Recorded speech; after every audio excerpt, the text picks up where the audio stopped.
This Coast to Coast Entertainment Network program is brought to you by Beside Me Bracelets. Our bracelets are handmade for any occasion. Use the promo code Coast to Coast for 15% off. Visit their website at besideme.com.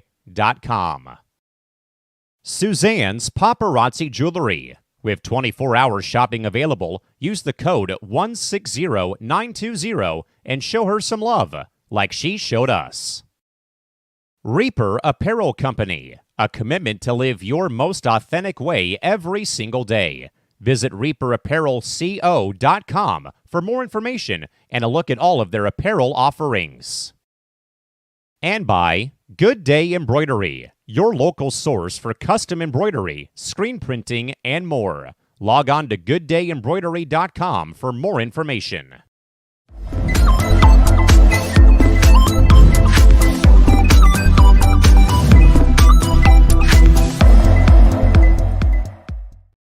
Oh, no better way to close out a Monday than having some late-night coast-to-coast programming. It is C2C at night for a Monday evening, March 18th, 2024. Callan McClurg alongside our good man James Gonzales to kind of recap the day in sports, sit around and chit-chat, but also, more importantly, it's that time of the year.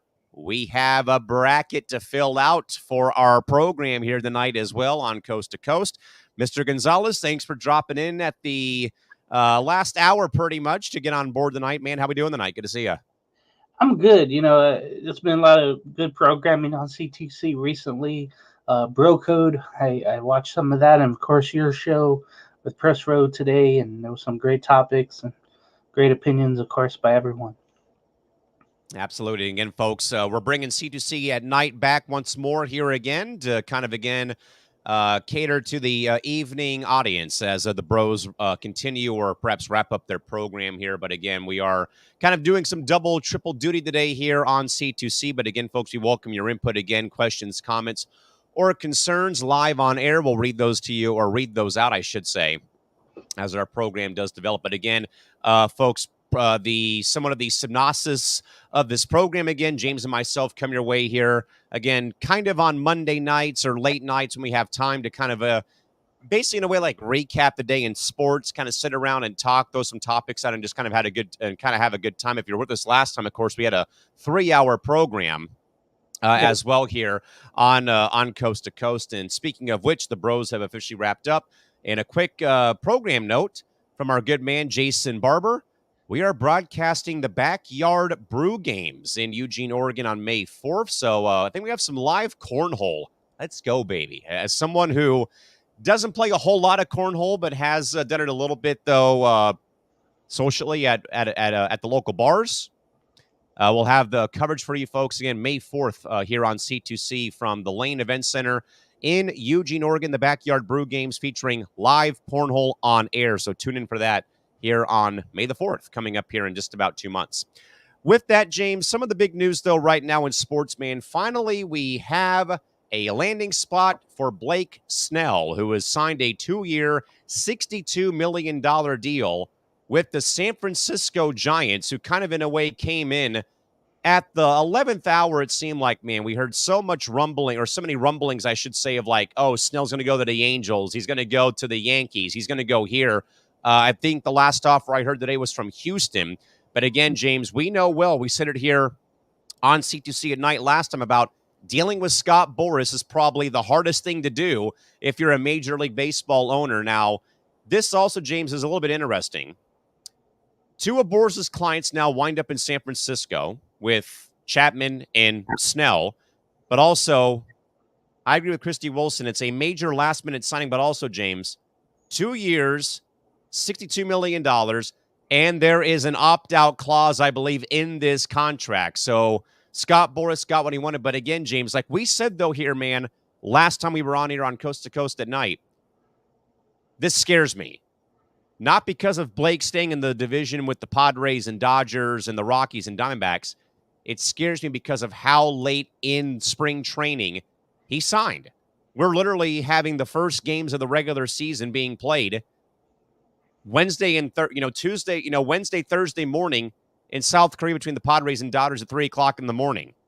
that is what scares me more than him staying inside of the Padre division, is that you are coming into camp so late, 10 days away from opening day. You're just now signing.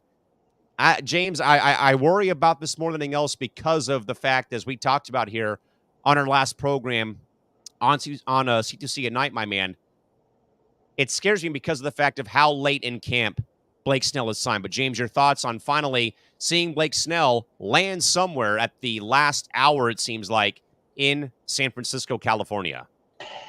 Yeah, you mentioned the lateness of it, the tardiness, especially for a starting pitcher like that. And you know he hasn't been working out facing major league talent or even minor league talent.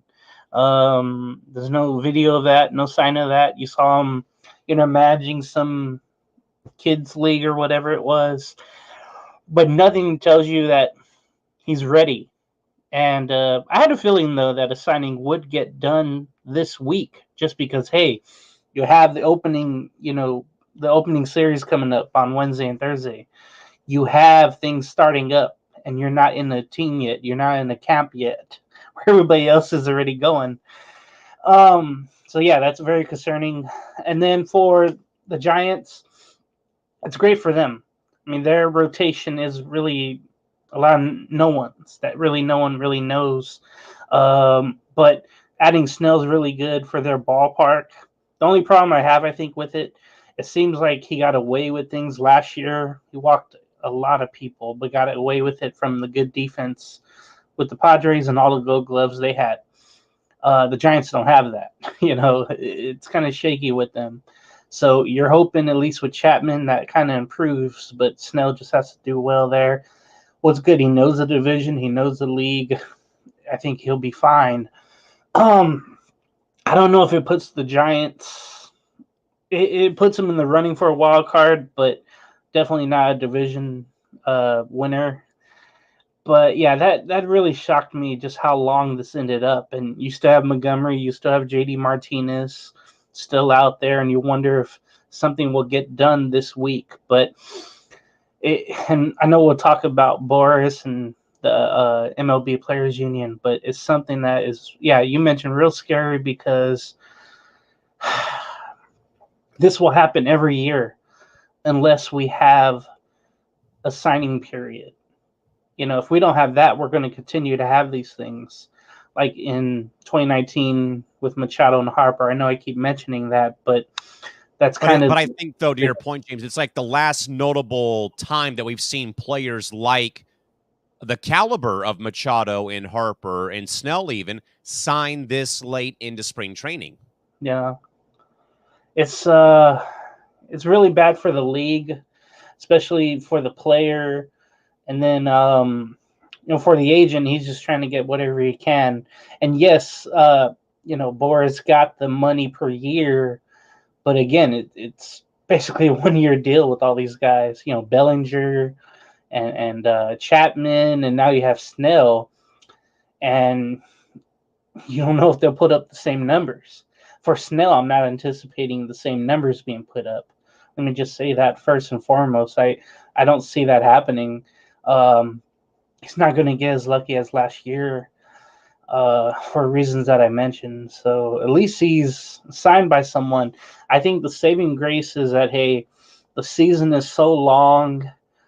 There's not an importance to a regular season, I think, like it used to be. In a way, it's not like the NBA, but you have time to start up. You have time to get ready. The season is so long.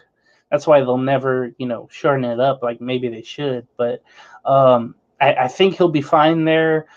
But let's see if this has a domino effect to the other two guys, Montgomery, especially Montgomery. I thought Montgomery would have gone first, honestly. But Martinez, as a DH and older, that might go into the season. I'll be honest with you. Oh, another thing about Snell, and this goes to the Angels, of course. Knew he was never going to get signed by the Angels. I think all they did was try to save face and say, we're interested. But when it came time to actually get the deal done and do the work, the Angels, got out of the room and said no, we were never going to sign him anyway. As Artie Moreno's mentioned, hey, we're not signing anybody else. The payroll is $41 million less, and even though they were in the running and Blake wanted to stay on the West Coast, there was no chance of the Angels getting him. And I think with Snell, we thought maybe a month or two ago that the Giants were in the running, and it turns out that was probably Snell's last resort is to be a Giant. James, Jeff Paston of ESPN.com also wrote in his story that I just pulled up, because we were, again, talking about the fact that, what has he really done to kind of keep himself in shape? He's been coaching a lot of youth ball teams recently, and per Jeff Paston and actually Alden Gonzales is reporting, to give credit where credit is due to Alden Gonzales, Snell actually threw a 4-inning simulated game in Seattle on Friday. The three teams who apparently were among the teams most frequently linked to Snell, Houston, the Angels, and the Yankees, I believe were there, it sounds like, but then ultimately Snell took the short-term offer from San Francisco. And I think you said about the Angels, that would have been interesting, though, like maybe Houston kind of getting in there, or, I actually would have thought the Yankees, because especially now, though, James, Garrett Cole out for at least 8 weeks because of his elbow injury. That rotation is now a major question mark again, because you don't know what kind of version of Carlos Rodon you're going to get, and then there's a lot of other question marks there. Houston also has their own pitching problems right now because Verlander right now is out, Urquidy is now out. Then, of course, the Angels are still relying on Canning and Sandoval and guys like that as well. So, James, why do you think, though, that out of those three teams who had big pitching question marks, why does Snell pick San Francisco over those other three teams? Maybe money and years and terms and rates applying going out the window. I think he wanted to stay in California. He wanted to stay in division in the NL West. I think that was more intriguing for him. To be in a laid-back city, maybe like San Francisco. I think that worked for him for just one season, maybe. I think just that feeling where everything feels laid back. Plus, you have the Bob Melvin factor. Maybe they got along so well that it would be a good fit for him to work with Bob again. I think maybe that's a thing. That's all I could think of why Blake went there. Definitely manager and player connection. Again, with Blake and Bomel being in San Diego between 2022 and 23. But again, folks, the maybe first major domino to finally fall with this ongoing free agent circus. But again, Blake Snell finally at like the 11th hour kind of signs a 2-year, $62 million deal with the San Francisco Giants late on Monday, per reports from Alden Gonzales, Buster Olney, and John Heyman, contributing to the story for ESPN.com, which again comes on the heels of Snell throwing a 4-inning simulated game on Friday in Seattle with, again, Houston, the Angels, and the Yankees being among the teams most frequently linked to Snell, but ultimately the Giants' short-term offer won out again 2 years, $62 million, and again, the potential opportunity for Snell to opt out following the season concluding. James, we were also talking a bit before we came on the air, man, of another developing story in baseball. And per Jeff Passon of ESPN.com, Jeff has written, though, that there's been some frustration and right now frustrated players are asking for Bruce Meyer of the MLB PA to be removed from his position during a Zoom call meeting held late this evening, which is the culmination of a week in which players have advocated for the ouster of their union's chief labor negotiator, per unnamed sources to ESPN. So this call, folks, with at least a dozen players or player representatives from the major and minor league units of the union, lasted over 3 hours tonight, and a majority of players in an informal vote told MLBPA Executive Director Tony Clark that they want to replace Deputy Executive Director Bruce Meyer with Harry Marino, the lawyer who spearheaded the unionization efforts of minor league players. Now, Clark has the ability to both hire and fire staff members, and also declined to levy a judgment on Meyer's future during the call, per sources, with all three gentlemen declining to comment when reached by ESPN. Now, James, this move, though, has hinged amid a off season this year, as we have said it, man, and we said it though, man, so many times, lackluster, boring, anticlimactic. Otani to the Dodgers, foregone conclusion. A lot of these, though, were foregone conclusions about, again, the lack of drama over this offseason, but also as seen, though, James, $1 billion decrease in spending by major league franchises and also the extended free agency of both Jordan Montgomery and to this evening as well, Blake Snell. Over the last day or so, 21 player reps, after consulting with the rank and file, have agreed on a text chain, sources said, to back the appointment of Marino, who joined the league's Players Association in September of 2022, when it formed a minor league unit recognized by Major League Baseball. Now, Marino was hired as a assistant general counsel at the union, left in July of 2023, less than 3 months after beginning and negotiating the first CBA for minor league players who, on the call, were overwhelmingly in their support of him and who hold 34 of the 72 voting positions on the executive board. Now, Marino is also 33 years old, and it also generated and garnered support among players to take over the union's labor union, which he pledged to expand with veteran lawyers in recent weeks.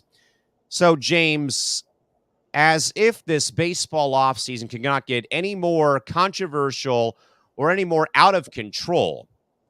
As we said, man, lackluster, anticlimactic, dragging on into 10 days before opening day for all 28 teams minus the Padres and Dodgers, man.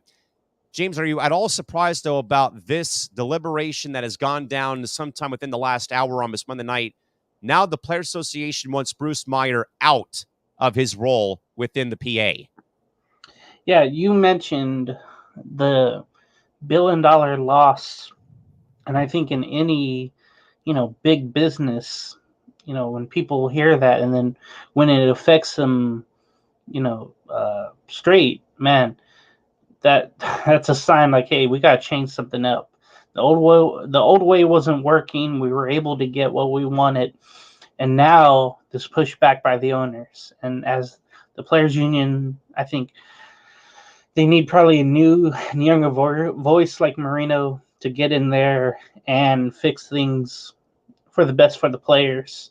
Like, again, the minor league CBA, that was huge, because for the Absolutely longest huge. time the minor league the players were not getting the benefits, not getting the right proper meals and things they really needed to perform well. And for that to get done, I think it was a huge sign, because now you have younger players in the MLB signing longer term contracts. When you think about the Rays giving one, the Padres giving one to Tatis Jr., you see the Pirates actually did that. So you could see kind of the influence maybe Marino has on teams now.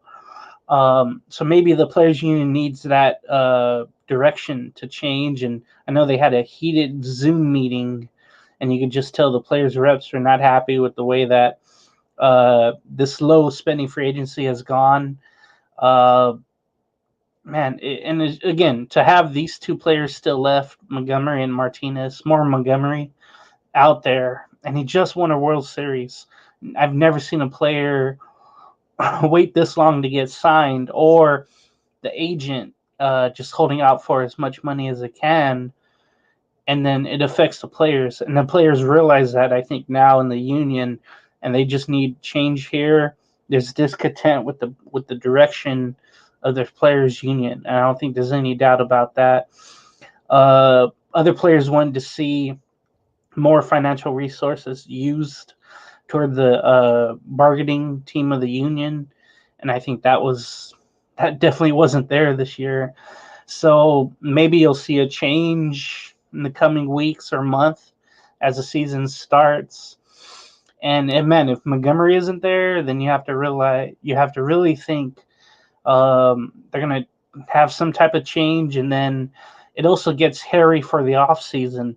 I know the CBA it's good up until 2026, but man, And James, as a reminder to kind of refresh your memory, I remember you saying plain as day on here last month, you have your concerns right now that we're going to be having a work stoppage before 2026. And I think this is kind of beginning to lead us down that path, it seems like. Yeah, the owners are pushing back, which I'm fine with that. If you feel like, you're not going to get the best out of some players that are on the radar, then you shouldn't have to sign them. You shouldn't be told you have to sign players. That's why all this Moneyball stuff is popular. The Rays and A's doing their thing, and other franchises have kind of done that. But when you have teams like the Red Sox and the Angels and other teams that usually spent money in the past and they're not doing it, something's really wrong. And the players union is going to push back on that. They're going to say, why isn't this happening? Well, we don't have the right person on our side to get the job done, to make those owners spin, to make those GMs think about it twice. So they have to get something done on their end, the players union, to fight back toward the owners. And uh, man, I wouldn't be surprised actually if next season or after this season, there's talks about, hey, we have to stop everything and figure this out. And it's going to affect free agency if it does happen. It would affect free agency. It would affect maybe the start of the season like 2022 was. So I'm kind of forecasting that, but tentatively right now. I just want to see what the players union do. If they get rid of Meyer and bring in Marino, I think that's a step in the right direction for the players, especially in the future. I agree, because I think that this news coming out, again, this meeting, again, folks, once more per Jeff Passan of ESPN.com, a near 3-hour Zoom meeting took place between the player reps of the MLB Players Association, who in a way are wanting the dismissal, the firing, the removal of Bruce Meyer, who has been the PA's rep, and they're wanting change there as well. And again, to James's point, though, again, kind of maybe begins to kind of get the gears grinding, perhaps for a potential work stoppage again before the CBA does expire in 2026. But again, we'll keep an eye on that story, folks, and bring it to you next time we're on air with C2C at night. James, there's been a record. This has already been a record-shattering NFL offseason. 170 players have signed contracts in 5 days. Looking at you, baseball, figure it out. But of course, James, the big bombshell over the weekend, my friend. Justin Fields traded away to the Pittsburgh Steelers to now back up Russell Wilson, and all it cost was a 6th-round conditional pick to Chicago, who, James, looked like they were building something great here with Keenan Allen coming into the fray from the Chargers for a 4th-round or 5th-round draft pick. But again, James, I said it on air last time we were here. The Chicago Bears have not once developed a quarterback other than Jim McMahon in '85. Now, maybe he was already developed, though, at BYU. But now, James, this just kind of in a way, I feel like is setting the Bears back 2 steps back on the game board. Like bringing in Keenan Allen out of from the Chargers. I feel like that they were actually building a very good offense here. But I think, again, though, that this is Mitch Trubisky syndrome all over again, where he gets run out of town either by the fan base or by the front office, just not giving this kid time to develop. And I think that you cannot pin the futility of the Chicago Bears solely at JF1's feet. I think you have to look, though, at what was around him when he came to Chicago. Poor offensive line. Or it was either bad offensive line with weapons or no weapons, great O-line. It was never a mesh of the two together. And it just, though, James, makes me think back to Mitch Trubisky about how Mitch was, again, maybe hounded by lack of receiving depth or had a bad offensive line. Now, I think that Justin Fields made some strides last season for a 7-10 ball club. But I kind of always knew, though, that the Bears having that number 1 overall pick, though, I always kind of thought either they were going to trade the pick or it was going to cost them Justin Fields. And sadly, it's JF1 going to Pittsburgh to now back up Russell Wilson, which maybe I think sets Pittsburgh back on a good quarterback spot now here with Russ and JF1. But James, Your thoughts on this trade, though, and does this set the Bears back a couple of spots on the game board in your mind with them trading away Fields after, again, they kind of have been building something nice on the offensive end over the past year or two, and especially over the course of this offseason right now in the NFL? Man, when the news came, I was I felt bad for Justin Fields, um, and the same kind of for Kenny Pickett because remember he was drafted in the class I think before that, or no, yeah, before that or after that, excuse me, and he was traded by Pittsburgh to make way for Russ and Justin Fields, and I feel like both quarterbacks are kind of intertwined because they always had philosophies changed on them, or it was their own poor performance, or like you mentioned, it was who was around him and who wasn't around him. Like the defenses have both been fine for both, but it was always like you mentioned, no offensive line. You have some weapons in a running game, or you have an offense. You don't have an offensive line, but you have everything else going. And in Fields himself, I feel like the uh, first half of the year he wouldn't be as good, and we saw that the last 2 years. But then he would make strides the last 7 or 8 games of the season. I think what the Bears want is a complete season of a quarterback, but you don't know what you have with Caleb Williams. He comes in possibly. He hasn't been drafted yet, but possibly with a lot of baggage. And we know he didn't want to compete with the combine. He was going around just shaking hands with people because he wanted to wait for the USC Pro Day. So that kind of threw me off. The fact that he wanted, ownership of a team, can't do that. The fact that he doesn't want a rookie contract, he wants a regular veterans contract. You can't do that either.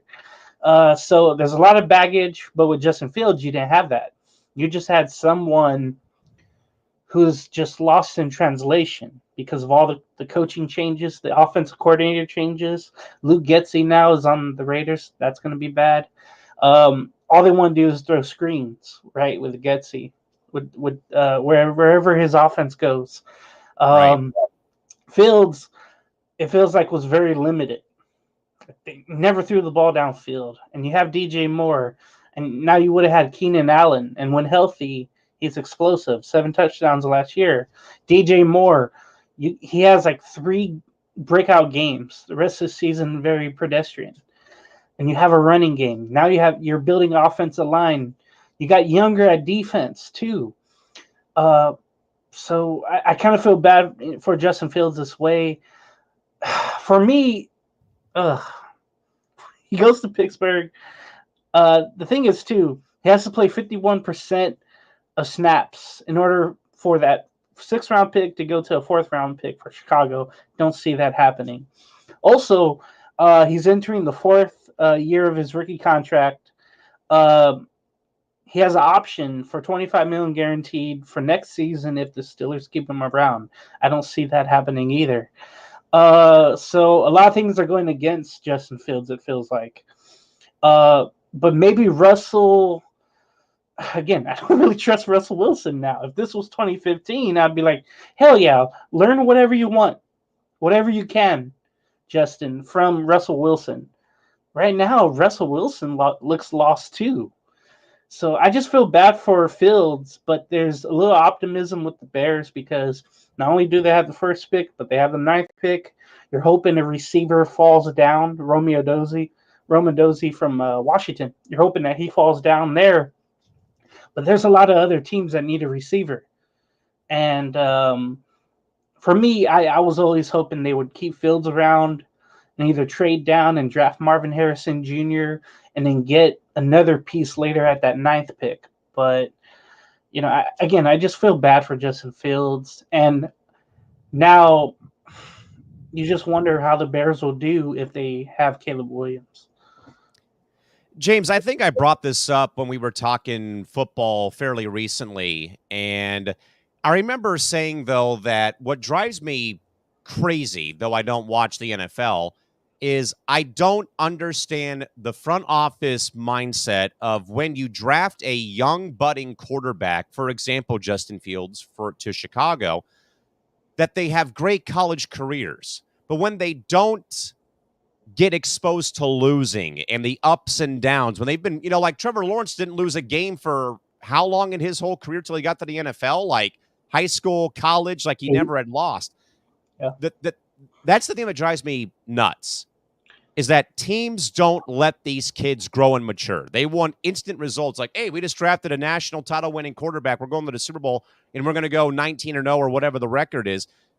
When you don't let these guys grow, mature, learn how to lose, feel how it feels to lose on a game-winning field goal or a pick six or any of that, that's one thing that upsets me about the football mindset, is that you, James, just throwing out there, but like, people expect this. They want instant results of when Justin Fields or a Russell Wilson or a whoever hotshot quarterback gets drafted to their team at number 1 or 2, they demand a title within the first 3 years. And it does not work that way, because this isn't college football where you have 4, 5, or 6 good teams. Like, there's a high number of good teams playing in the NFL.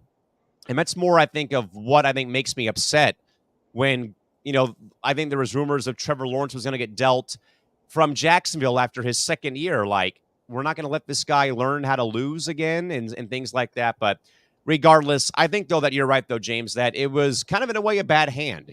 Coaching changes for Fields, lack of depth on the roster with receivers and things like that. Again, coaching changes, coordinator changes. Just, I think, a lot of unfortunate events popped up on Fields' radar while he was in Chicago. Yeah, again, I feel bad for him, but hopefully he doesn't just peter out of the league in a couple of years. I hope he could just continue to back up wherever he goes, or maybe start. Who knows? Depends on if he makes progress, if he practices really well. And this preseason may be the most important for him, because I don't know how many games Russell Wilson are going to play in that preseason, 3 games or whatever. But I want to see Justin Fields go out and ball out and make it really tough for the Steelers to say, hey, we have to go with Wilson. Hopefully he makes a dent in that and say, well, hey, we got a good backup just in case Wilson forgets to know how to play the game right. Going back to what you said about those college quarterbacks that get drafted very high but hasn't really lost.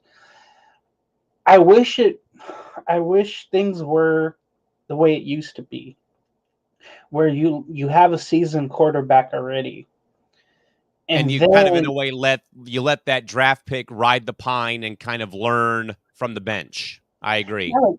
Kind of like Aaron Rodgers. Brett Favre never wanted to give up that spot, and I'm pretty sure Rodgers learned a lot from Brett.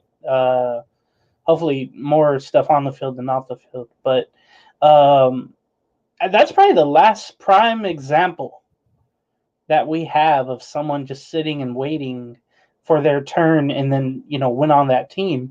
So would it be fair to put Jordan Love in that conversation too? Yeah. Riding the pine behind Rodgers before he got dealt or signed with the Jets?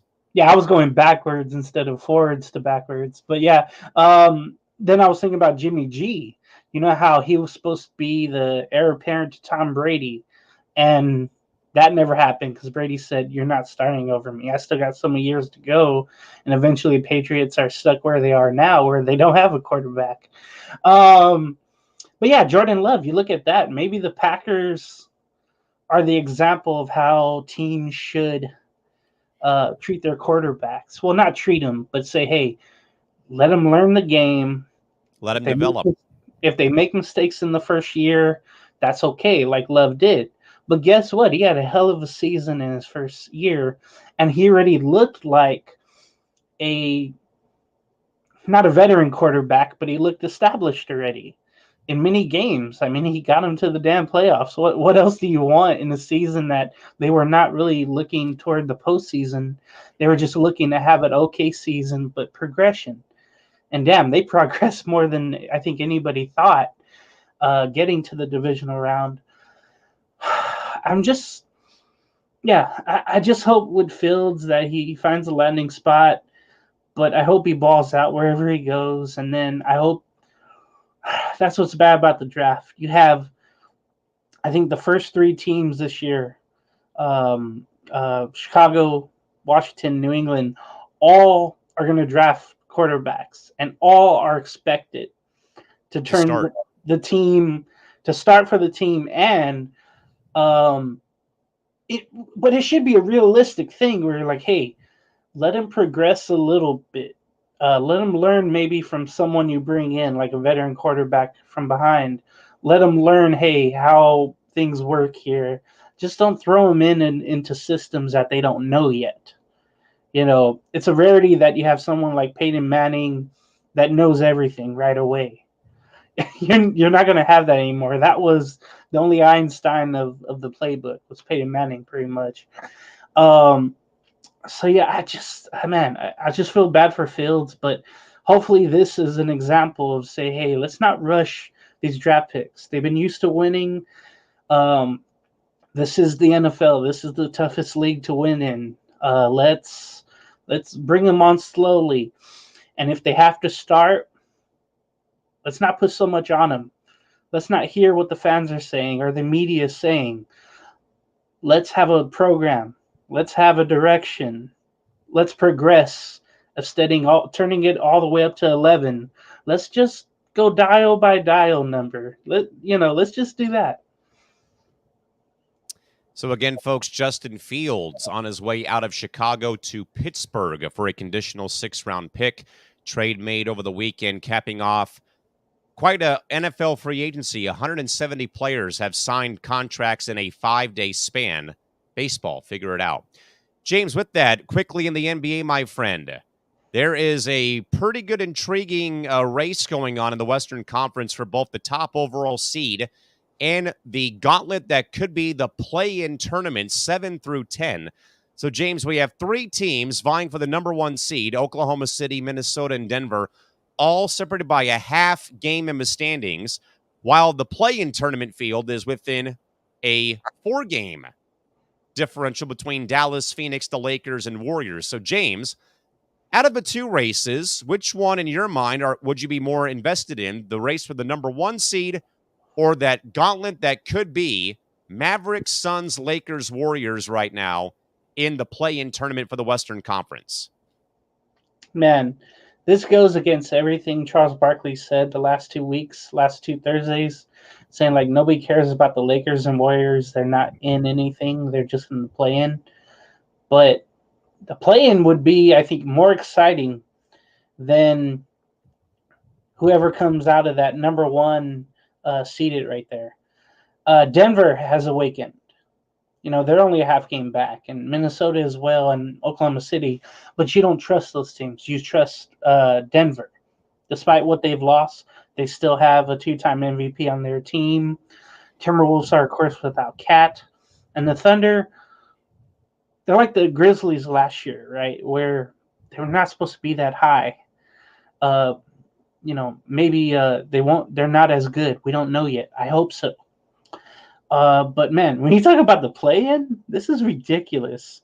In a way, this should be a flip-flop, right? If this was maybe 2021, I think this would be kind of a flip-flop thing. You would flip those first 3 with the last 3, and you wouldn't have any argument about it.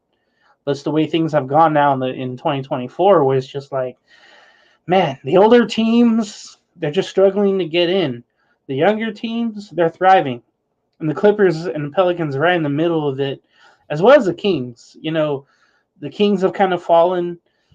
You've seen the Pelicans go here and there out of the play-in, in the play-in.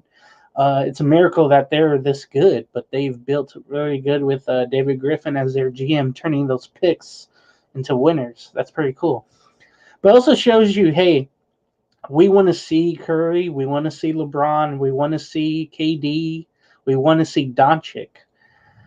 But we want to see him in the top six. We do not want to see him possibly get one and done out of it. So I'm really hoping that's not the case. But I think the NBA is lucky that they got this done, where they have this playing tournament.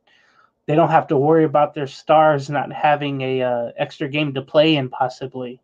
You know, with Curry and LeBron and Luca and KD and Booker and Beal. So I'm more intrigued with the play-in than I am with the first seed. It's almost,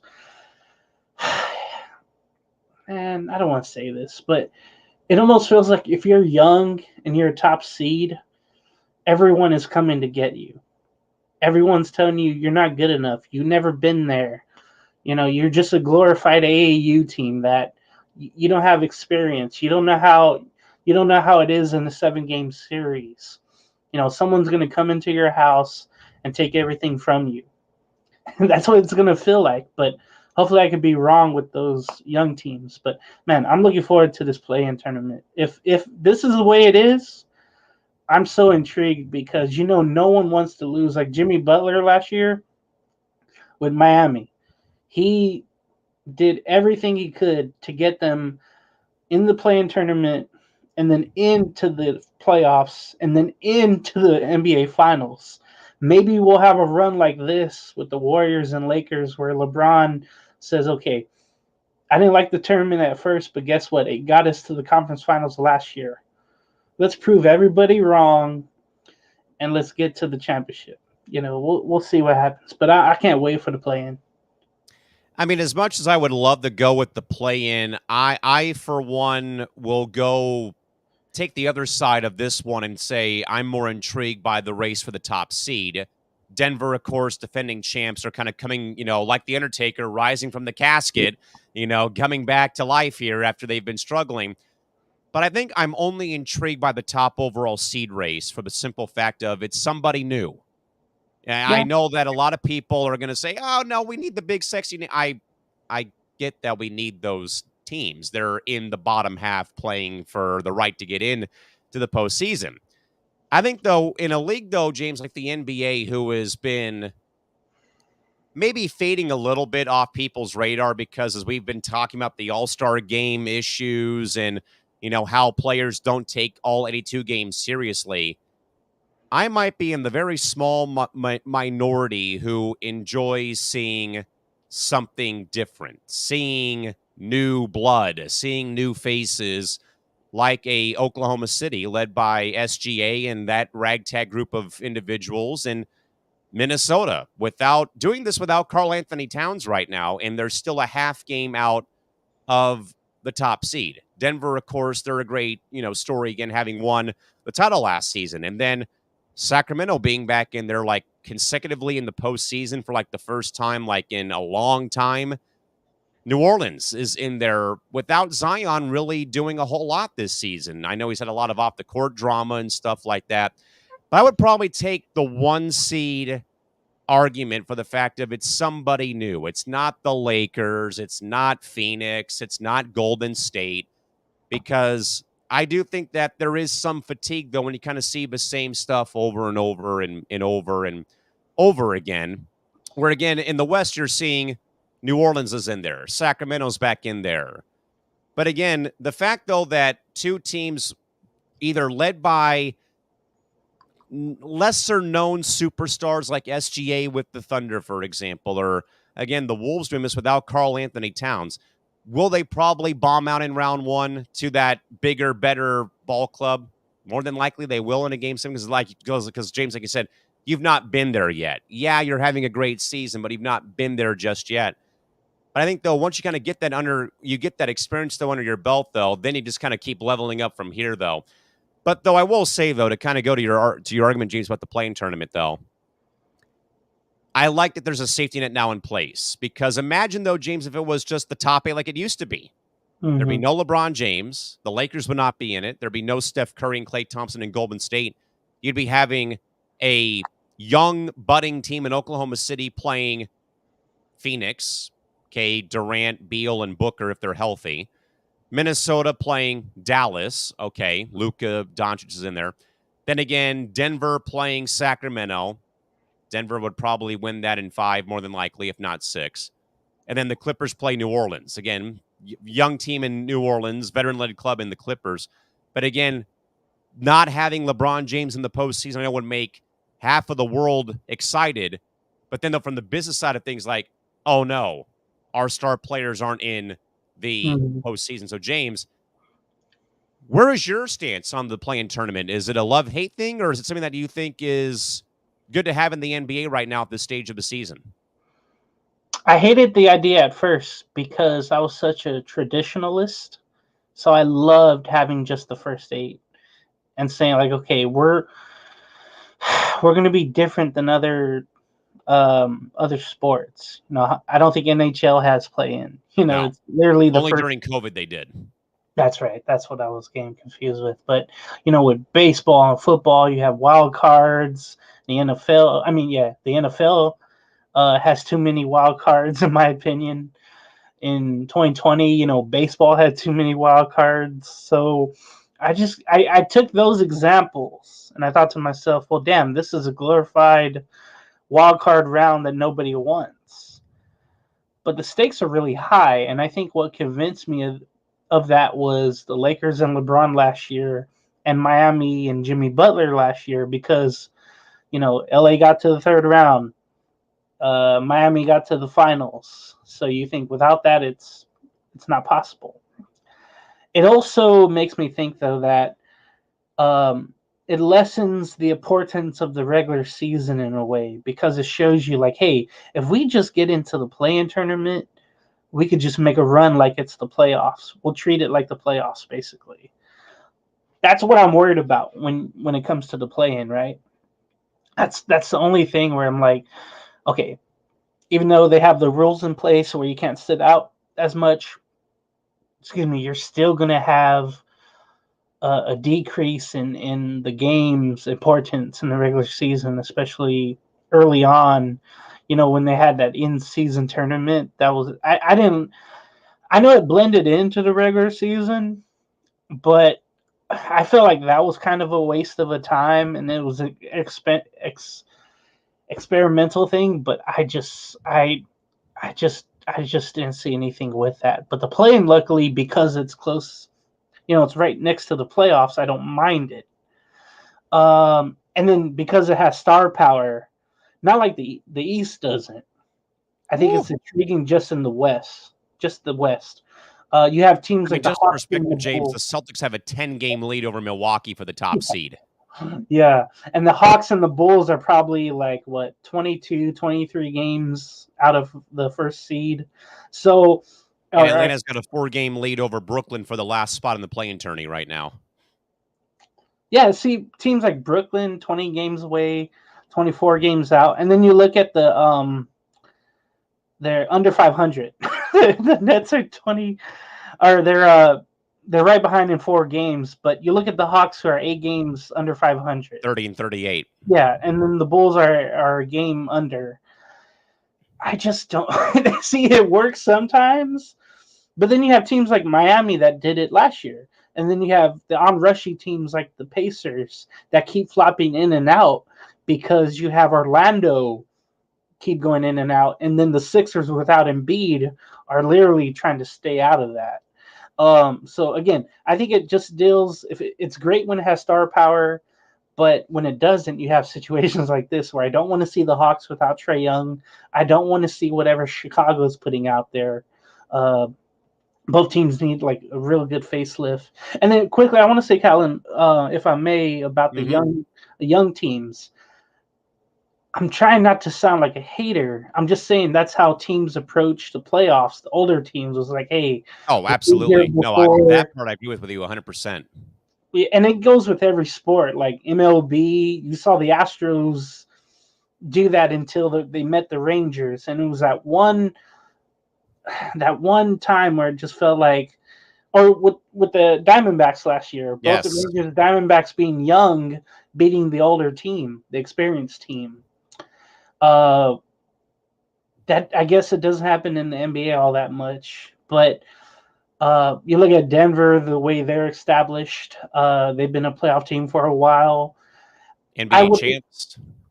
I would love nothing more than the Thunder, getting past the second round. I think that would be a big step for them. They still have a crazy amount of draft picks left in the next like 5 drafts or whatever it is. Remember, they had to trade a lot of players away that they really wanted to keep in order to Paul get these George, Steven pieces. Adams, notably. Yeah. And even Russell Westbrook, who gets love every time he goes back there as a Clipper. So when I look at, well, the Timberwolves, they were always supposed to be on the way up, and then they make that trade for Gobert, and everybody's like, "What the hell's going on here?" Nobody puts two big guys anymore in the lineup. Well, when teams are so stupid, like the Clippers were when the game I went to, they had Kawhi guarding Karl Anthony Towns, and guess what? He was just dunking it right in over him. And then you have Gobert getting Zubac into foul trouble. So right away the Clippers are screwed. So they can make that havoc on teams unless Right. they run on them, and then you got to figure out how to get it done. But I'm excited for these young teams. And then it's kind of what Stephen A. Smith said, I think, this morning, where it's like, hey, the league is in good hands with all the young players and then the established players right now, even with LeBron and Curry, you know, Ninth and going out 10th of the right now in league, the Western Conference. pretty soon. Um, you still feel like, hey, there's superstars here. They just have to set their own legacy.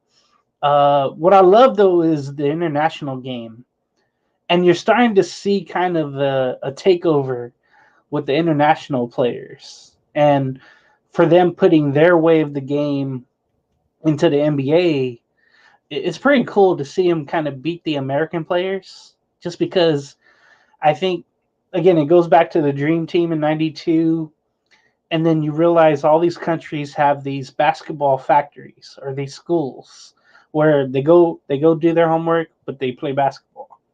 So you can tell they're already fundamental. They know all the game. They know how to flop, but they know how to get the call.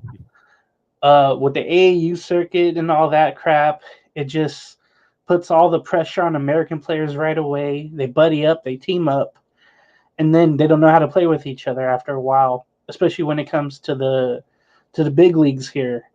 So I'm just intrigued by the young players, but I'm also respecting the hell out of these veteran players, hoping that they get like one more chance at the ring. But it just shows that playoffs are going to have so much great competition, and I think this is the one year that I've waited for the playoffs to really get into it, or the last couple of weeks here. I'm like really into watching games.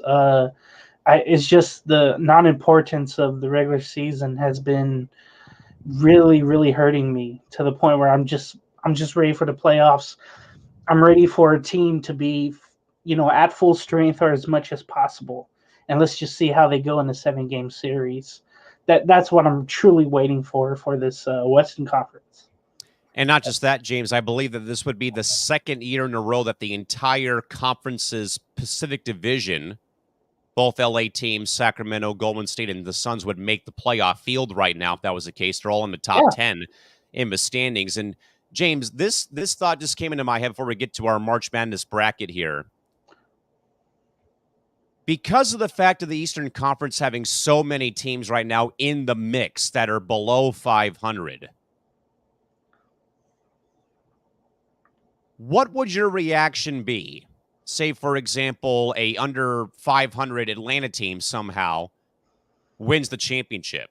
Ugh. Would a team winning the title with a losing record kind of in a way maybe in people's minds say, you got to get rid of this play-in tournament crap because you can't be rewarding teams for having a losing record who win it all? Just like out of curiosity, like what would you say about that?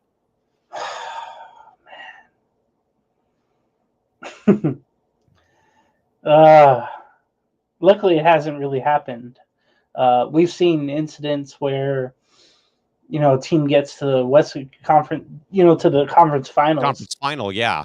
I think there was some in the 70s where they had a losing record, but they still made it. I think it was one of Kareem's first years with the Lakers. Um, God, it's blowing through my mind right now. But somebody in the 70s had a losing record, and then because everybody else was bad at that time, they were able to make the conference finals. And I think the NBA would dread that. I don't think they would get rid of the play-in, but they would not like that to the point where it's like, hey, we may have to make a decision on it. But it would also be the fault of the teams in front of them to not handle business, and that would really be bad. But I don't think they would get rid of it. I think it's a popularity contest, and I think they felt like, hey, if no stars are in it, then we'll get rid of it. Uh, but it would just be it would wait, it would be like, man, let's say Sanford all of a sudden, or whoever won a conference. Oh, like Long Beach State, right? They won their Big West tournament on Saturday, I believe, in Henderson, Nevada. Uh, I don't think they have a winning record or didn't in the regular season. Imagine Long Beach State running the table and winning the whole thing. I could never see that. The NCAA wouldn't really like it or allow it, and I feel like that's the same way in the NBA. They would have it happen, and then I think an emergency decision would come up. But I think they would just keep it because they want it. They want this to be a thing, and I think, again, traditionalists like me just don't want it to be, just because, hey, we don't want to waste our time with teams that are under 500, that don't deserve it, don't look like they have a direction or need to make changes. Let's let them do it uh, the right way. Not saying what they're doing is wrong, making something out of nothing, but it just feels unpure. That's how I would take it. So with that in mind, James, I had to turn the light on in here so I can actually see the bracket, but also we're going to fill one out on ESPN.com, James, just because it is that time of the year, folks. March Madness is officially here. Again, you can also, folks, join our Coast to Coast Entertainment Network ESPN.com Tournament Challenge group. The password is C2C 2024, all in caps, in case you're curious. With that in mind, James, before we actually start making selections here, let's just kind of run through the top four number ones, of course, James. UConn defending champions out of the Big East, 31-3 in the Eastern region. Number one in the West is UNC somehow, somebody who did not win the conference tournament, 27-7. Houston, 30-4 in the South, and Purdue, 29-4. Those are the top overall number one seeds for each region. James, any surprises out of those four seeds getting number one bid, maybe minus UConn, again, defending champs? Oh, no, I think it's North Carolina, the way that they didn't win the ACC tournament. Purdue, I thought they would, and then Houston, I thought they would. But when it comes to trust, I don't trust Houston or Purdue. We've seen them kind of peter out. They kind of took the Virginia route where they lose in the first round, or they lose in the second round. But I'm just kind of shocked by North Carolina. Uh, all year, it just felt like they were not so good. But then they had that good win at Duke. But in the tournament, they fell apart, it seemed like. Yeah, I was more surprised about UNC getting the number one bid for the West. I thought maybe Iowa State was probably going to be a one, perhaps, per some of the projections that were out there. Again, UConn, 31-3, best overall record, defending national champions on top of that as well. Houston, Kelvin Sampson, great renaissance for him in his career, 30-4 season. Purdue, as James said, though, 29-4 than UNC. I think, though, James, and I don't know if you all agree with me, buddy, was this probably the most wackiest year for college basketball, with how many times a number one team that was ranked lost at some point in time during the course of the regular season? I did notice that, and yeah, it felt like that. Because usually in the past, like growing up, you knew who the number one team was, and they held that spot. It's like a Michael Jackson song or a whatever song from the past that you just know everybody's gonna love for at least 2 months or whatever. And it seemed like maybe we don't have that anymore. Because remember, Purdue kept losing, and then Kansas was kind of up there, and then UConn just said, "Okay, we know how to win. We'll be up there." So yeah, it really Even was. then, Creighton beat the daylights out of them, though, in Omaha, and they were number one, and they got beat by the Blue Jays. Yeah, I never trusted them at number one. They play in a really tough conference, does Creighton, so I never really trusted them to keep it. But it just shows you what UConn. They had the experience from last year. They were obviously the best team in March Madness. They won every game easily, uh, and it feels like they're going to do it again. And they feel more established this year. But yeah, this year it just felt like it don't really matter who's number one. Let's just get to the damn tournaments. With that, though, James, we have the first 4 games, though, tipping off on Tuesday and on Wednesday. But before that, though, James, real quick, though, I got to give a lot of love to the Mountain West Conference, Yes. a conference that sent 6 teams into this year's field. Now, I will say, James, you probably heard me, though, on Press Row on Monday, kind of questioning a bit about the seeding here. Mm-hmm. Now, let me again refresh everyone's memory real quick here. San Diego State, last year's national runner-up, lost to UConn in the title game, gets a 5 seed. No regular season conference tournament or conference title, and no postseason conference tournament title. New Mexico wins the conference title for the tournament. They get a 11 seed. Boise State, Utah State, Colorado State also get seeded, though.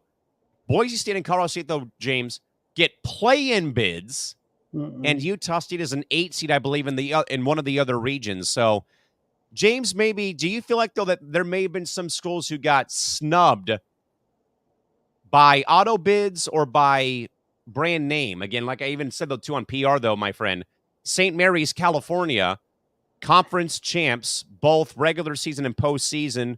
They are I believe they're a 5, or they're an 8, I believe. 5 seed. 5 seed. And Gonzaga is also a 5 without winning anything. So, James, do you believe that there are some schools who maybe got improperly seeded maybe by the committee on Sunday? I think the ones that got into the first 4, like Boise State, man, they play tough as hell. The 2 matchups against San Diego, they survived. San Diego State, they survived those. That was amazing games. I mean, they literally gave SDSU their only home court loss all year. I think, James, you know very well about the reputation at Viejas Arena. Show is amazing. Yeah, the show on the court and behind the basket they're so amazing. I feel like the conference just does not get the respect, and this is a year where you feel like even the Big East just isn't as big as it used to be. I think I commented on your show earlier today. They were not anywhere what they usually were, and the fact, like I said, though, again, St. John's left out, Princeton left out, St. John's, Seton Hall also got left out as well. Like, it was not a good year for the Big East. Felt like if New Mexico did not win and San Diego State won, they would have well, they're 26-9 though. No, I'm gonna go different than that. The winning, let's just say, of New Mexico of the conference tournament helps out Colorado State getting in. I think if if one of those Big East teams went in, Colorado State would have been out, and that would have been a questionable move. But that was one team, like you mentioned, St. John's, Seton Hall, Providence, yeah, that one. Indiana State. Yeah, see, Indiana State, having the highest net ranking at 29. Yeah, they're 28th. 28th, and I can't remember. I know they played Michigan State, and that was one big early game. I don't know. I forgot because that was the anniversary of Magic and Bird in the championship. But I remember watching the game. I'm thinking, man, I hope Indiana State somehow gets in. But those are, like I mentioned, automatic bids kind of hurt these bubble teams in a way. It's better though if those high ranked seeds win the tournament, and then you'll have those teams that should be in get in instead of these automatic bid teams that run the table. Now, I'm not hating on New Mexico and House, which he was awesome in the last two He was games phenomenal. with his dad there, Eddie House, which I loved him in the NBA. But man, it just shows you though, and I was my friend and I kept going back and forth about, he's saying, "Oh, there should only be 5 teams in the Mountain West." In I said there should be 6, and then Yeah. if another team somehow ran the table, it should be 7, and then you have the argument for that being the toughest, conference maybe in the tournament because of you don't know who to put in. But I'm just happy they got 6 because usually this tournament maybe gets 3, 4th lucky, but this year showed how the league was this year. It was tough to play on And the road. everybody beat the crap out of each other every game day. And I think that to your point, though, as well, though, James, is the fact again that you're factoring in altitude when you go to Laramie and Fort Collins, Colorado Springs. Playing in the pit in Albuquerque is no joke. Playing at Viejas Arena is no joke. Playing in a lot of these venues is no joke. So folks, with that, to set the stage for you for the first 4 games, 10 seed for the Midwest is going to be UVA playing Colorado State, 23-10 Virginia, 24-10 CSU from Fort Collins. 10 seed matchup for the South is going to be Boise State, 22-10 against 24-10 Colorado. 16 seed Midwest, Montana State, 17-7 versus Grambling. I believe their first ever appearance in the tournament, 20-14, and then the 16 in the Midwest is a couple of teams that did get over 500, though. Howard, 18-16. Wagner, 16-15 will be the first 4 games on Tuesday and on Wednesday. With that, James, we will now, my friend, get to the actual bracket. We'll start, James, with the round of 64. Beginning play with the defending champion, Yukon Huskies, playing the 16th seed. First ever visit for the Stenson Hatters. James, who do you like? Definitely Yukon by at least 25 points. Yeah, I mean, it's hard to not pick against UConn. And also, I know, folks, that we've had the whole, hey, we've had 2 upsets. I mean, I don't know if the numbers really lie. Again, 31-3 UConn, 22-12 Stenson getting in again. UConn, notably this year, they lost to Kansas game, but they beat Creighton, they beat Marquette, they split with Creighton, they beat Villanova, and things of that caliber. Going for now, there's your all-time record, 150-2 all-time 1s versus 16s. Again, UConn's averaging 81 points per game, and they're also 7-2 versus top 25 schools. Stetson played 1 top 25 school and lost. With that, James, Florida Atlantic, their own Cinderella run from last season as an 8 seed getting back in. They faced 9 seed Northwestern, 25-8 Owls, 21-11 Wildcats. James, who do you like, FAU or Northwestern? I love the athleticism and 3-point shooting of FAU, so I'm going FAU definitely. I like FAU as well, man. And I think, though, I like him because, again, of that long sustained run last season. Again, like San Diego State, FAU getting in there. And I also think, though, James, as well, both programs, the Owls and Aztecs, I know they got upset a couple times, but they were constantly and always in the top 25 still. So I absolutely love seeing that. So again, Florida Atlantic, Northwestern. Again, we have selected FAU. Notably here, real quick, Owls beat A&M. They beat Va-Tech. They beat Liberty by a good 30-point margin. They did, though, again, scuffle against Illinois and split with Memphis, and also beat SMU as well. Historically, though, this is a matchup favoring the 9 seeds, though. 13 of the last 20 have gone to the 9 seed, which could, in fact, favor Northwestern again by the numbers, points per game going in favor of the Owls. But again, though, Northwestern could keep this game very close. With that, James, I hate 5 versus 12s. It is 5 seed San Diego State, 24-10. 12 seed Alabama Birmingham, 23-11. The Blazers and Aztecs will hook up in Spokane from the Spokane Veterans Memorial Coliseum, or Veterans Arena, I should say. Again, of course, State has already beaten Zaga in the kennel 84-74. But again, Mountain West Conference beating the crap out of each other all year long. Historically, 112 has beaten 1-5 in 32 the last 38 tournaments. James, I hate 5 versus 12s, but who do you like in this matchup? I think the length of SDSU is going to make it happen. Unfortunately for UAB, I know they've had a great run, but yeah, I'm gonna go San Diego State. I mean, I can't pick against the hometown though, but again, the 5 and 12 does scare me. But again, James, as a reminder, the Aztecs were in this boat just a year ago as a 5, and look where it took them, all the way to the national title game. But I do like State.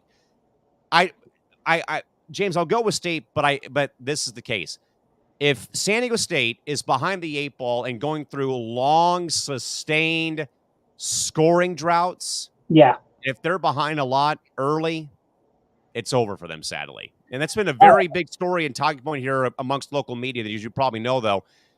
These 8, 10, 12-minute droughts of not scoring, that is going to kill them in the tournament. And then they have bad first halves. That and then too. You get behind, just like in the conference championship. They've had a lot of first halves. They did it against UNLV, too, round 1. Yeah, that was really bad. So if they don't come on strong, then they're going to be in trouble. I mean, they did it against UNLV and against Utah State and against UNM, and they got burnt on the third attempt. With that, James, 4 versus 13, it's Auburn and Bruce Pearl against the Ivy League champion Yale Bulldogs. 27-7 Tigers, 22-9 Yale Bulldogs out of the Ivy League. Notably here for the Tigers, a win over A&M, splitting with Alabama, losing though again to Kentucky and Tennessee, who are in the field, sweeping Mississippi State and also beating Florida.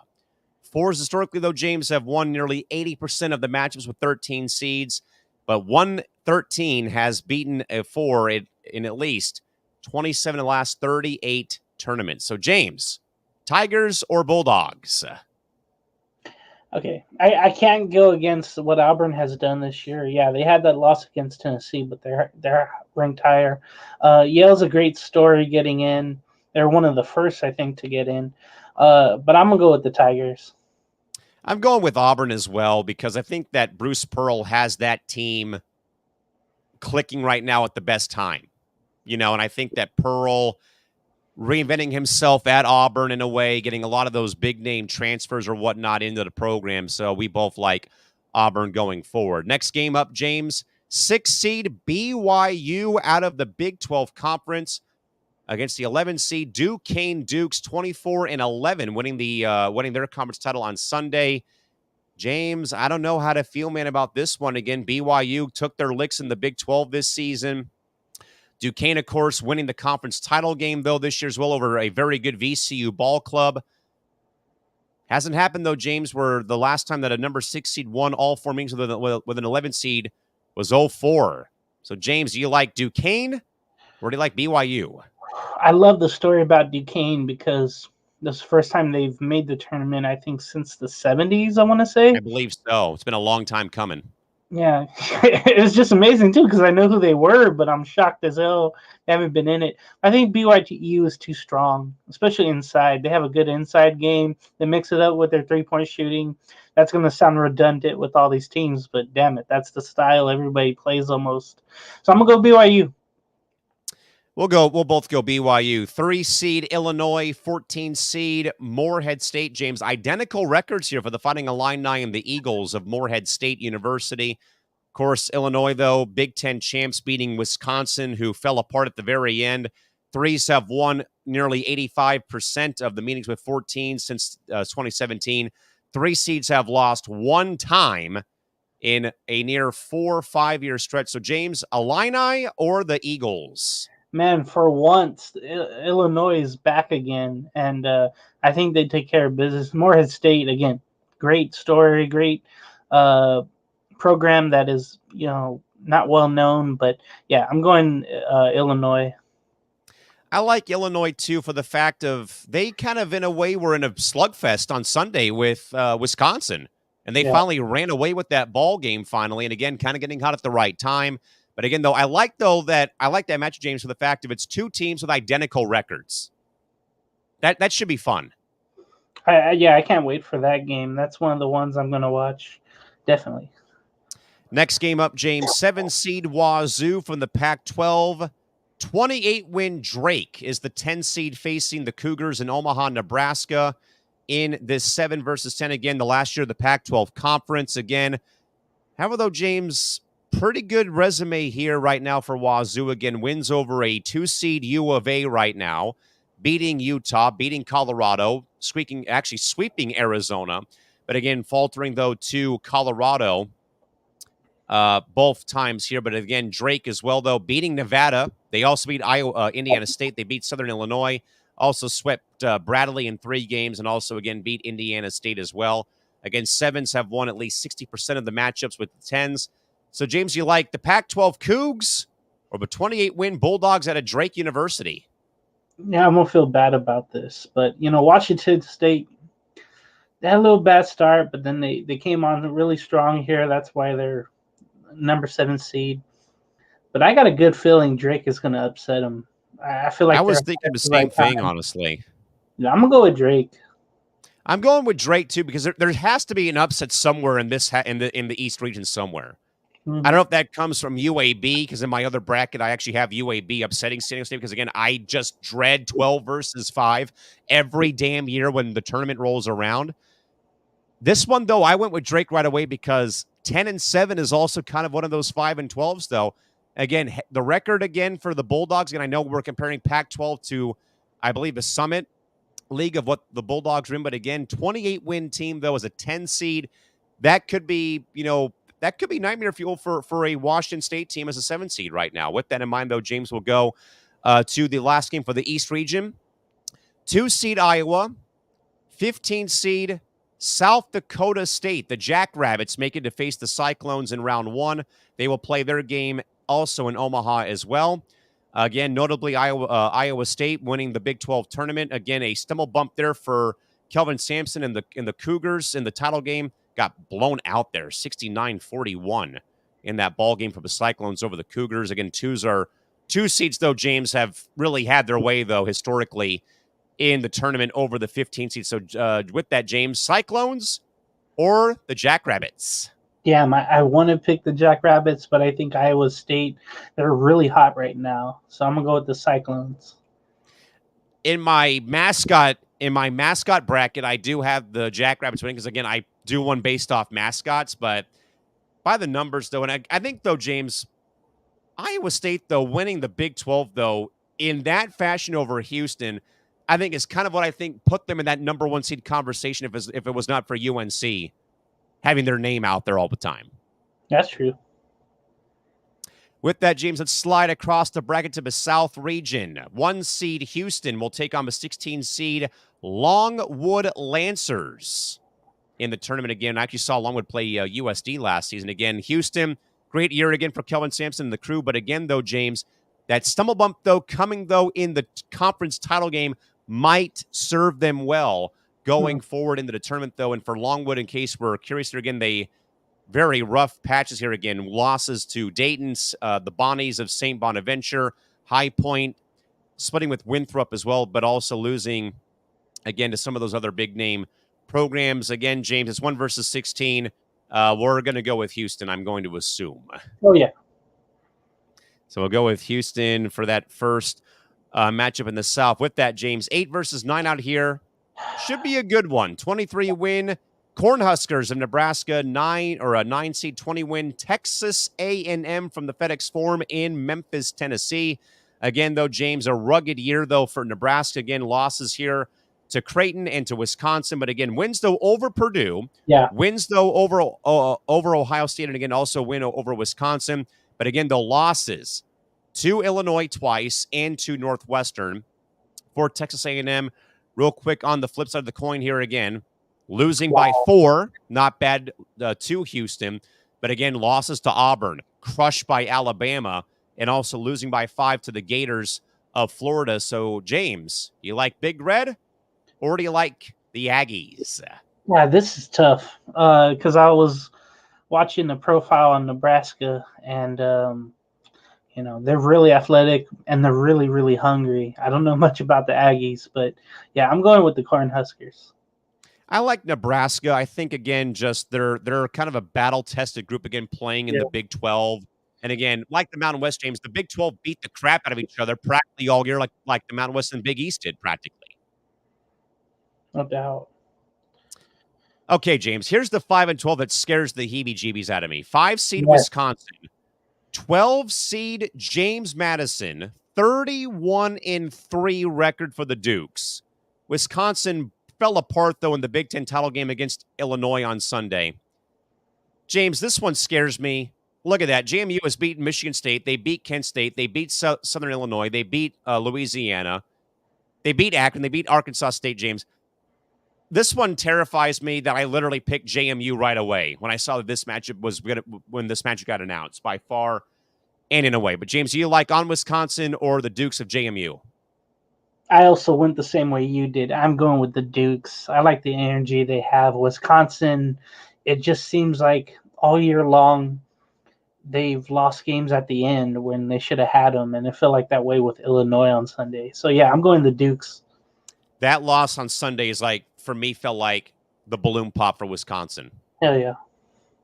So again, literally, James, as soon as I saw that announced on Sunday, I Same. yelled like, "Oh my goodness, there's my 12v5 upset for sure." Right there. We'll move on, James. 4 versus 13. The Duke Blue Devils, 24-8 on the year.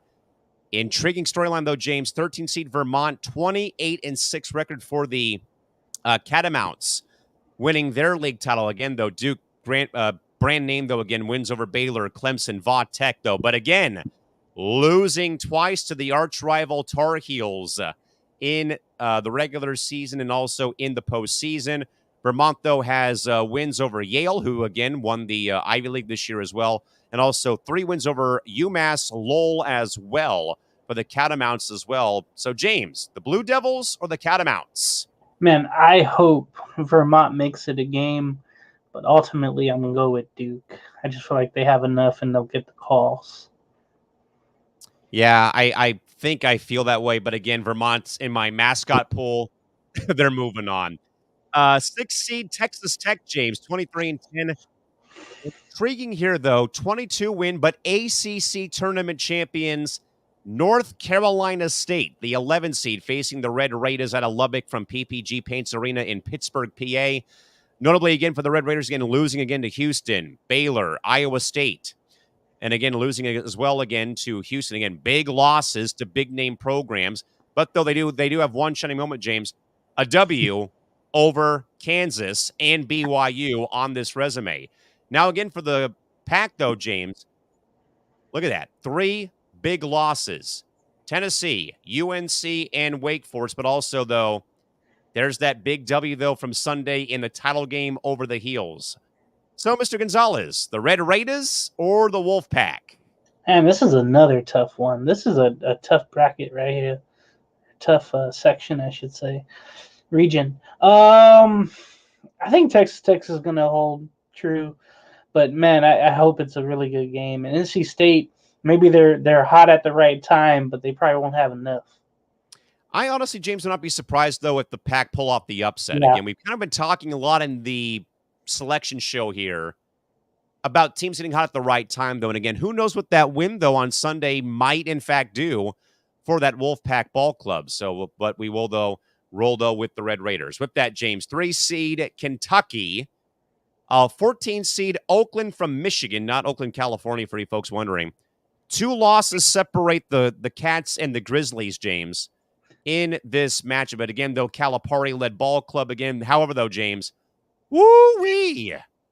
Not 1, not 2, not 3, 4 big resume L's for Kentucky, including Gonzaga coming into Rupp Arena and upsetting UK on their home floor, losing as well to Kansas and A&M, and then getting beat by the Vols of Tennessee.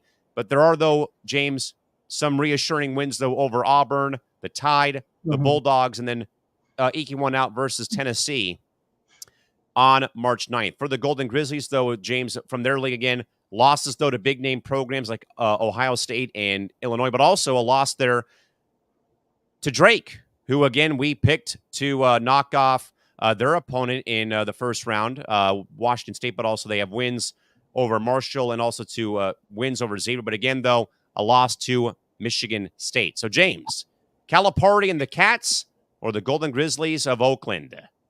Yeah, I got to go with Kentucky. Calipari hasn't played better. And yeah, they had a little hiccup at the beginning. They were not ranked, I believe. And all of a sudden, they got hot at the right time. Getting hot at the right time. With that, James, we do have a play-in potential here. Boise State, Colorado will face 7-seed Florida from the SEC, who I believe, James, did not win the SEC title, I think, on Sunday. No. So, James, I think, though, you have to kind of, in a way, go with the team already in the field, though, than the team who's going to be coming in from the play-in and kind of, in a way, a little road-weary. Yeah, I think South Carolina won that conference tournament, SEC. I would actually go, because Florida, not Florida, I'm sorry. Maybe I'm thinking someone else, but I guess I'll go with Florida now. But I was thinking upset with that one, whoever plays Florida. My only concern, though, would be that if you're a play-in team coming into play, you've already had to play one game to get into the actual field, for one. And then you have to kind of, in a way, be a little bit road-weary heading to your next destination. True. With that, James, one more game from the South region. 25-win, 2-seed Marquette. 22-win Western Kentucky opposes them 2 versus 15. Again, Marquette in the very big, bad, rough, tough, and gruff of the Big East Conference. Again, a win, though, for the Golden Eagles over the Jayhawks this year. But again, narrow loss to Purdue, win over Creighton, blown out, though, by UConn, blown out by Creighton, blown out again or losing again to UConn on 2 other occasions, and then a big win, though, over Villanova for the Eagles. The Hilltoppers, though, again, a loss to Wichita State, a win over Murray State, winning over Wright State as well, wins over Liberty and Jacksonville State as well, along as well with wins with a win over La Tech. So, James, Marquette or Western Kentucky, Courtney Lee's alma mater? Yeah, I love the fact that Western Kentucky got in, but yeah, I'm gonna go with Marquette. They've been really solid all year long.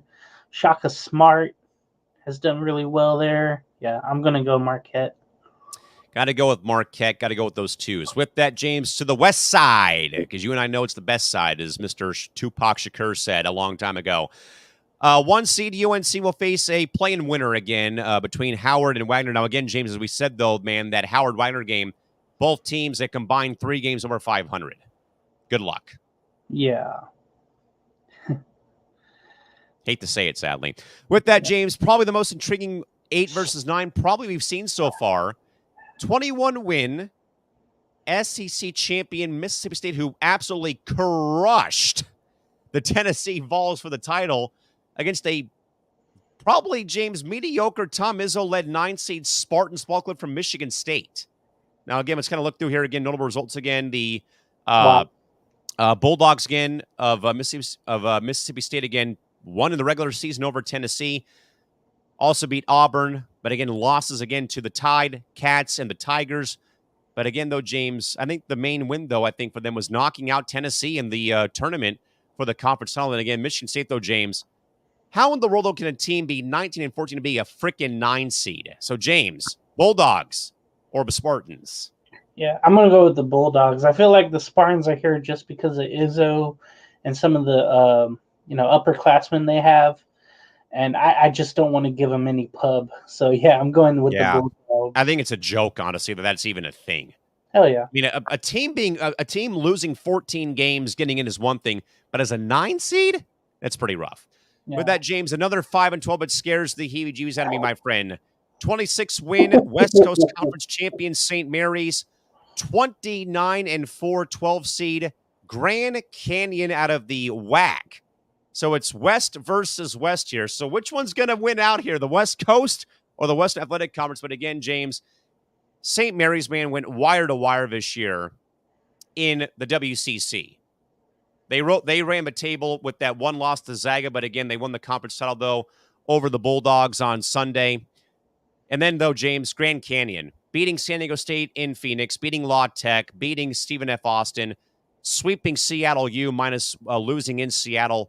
But I think, though, James, it's more that GCU has really, I think, though, established their name now. Though they're not in a very big conference, though, man, since they became a D1 program and when Dan Marley kind of got that program going, man, that is like a West Coast basketball mecca right now in the WAC or the WCC. But, James, this one also scares me because, the Gales and Bulldogs were not really tested in the WCC, minus maybe San Francisco.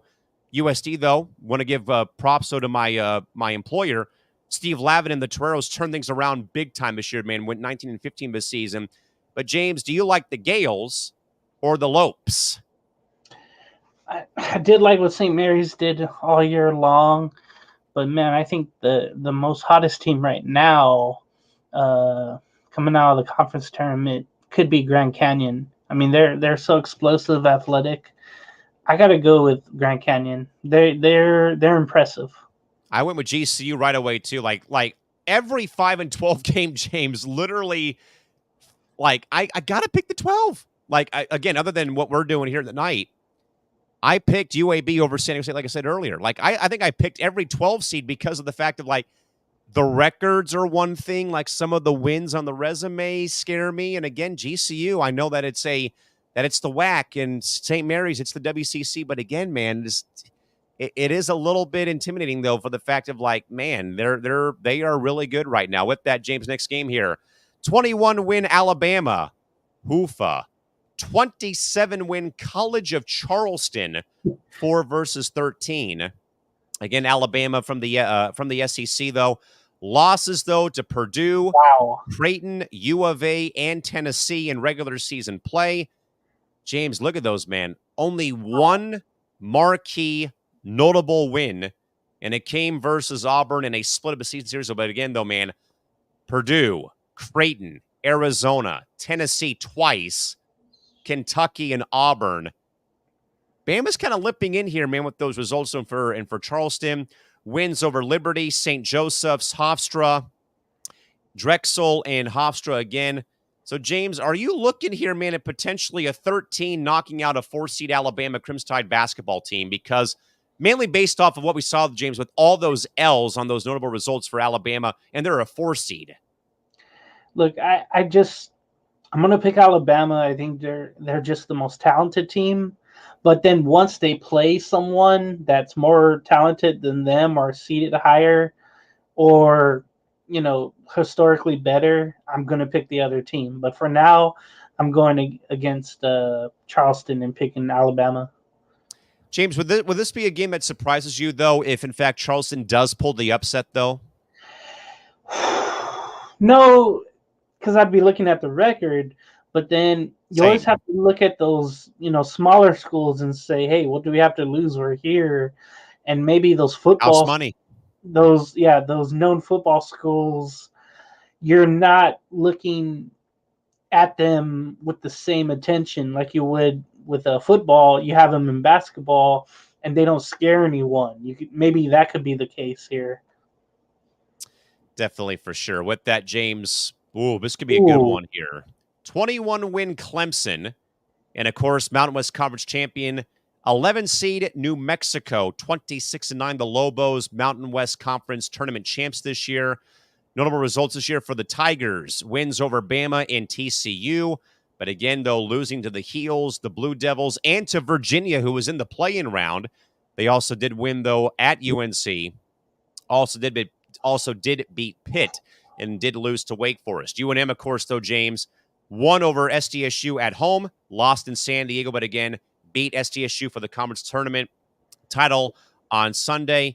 James, do you like the Lobos or the Tigers? It's tough. I mean, New Mexico, they won 5 games in 5 days. They're probably spent.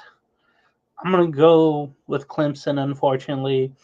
But I love what New Mexico did just to even get here. But I feel like the Tigers are going to win that.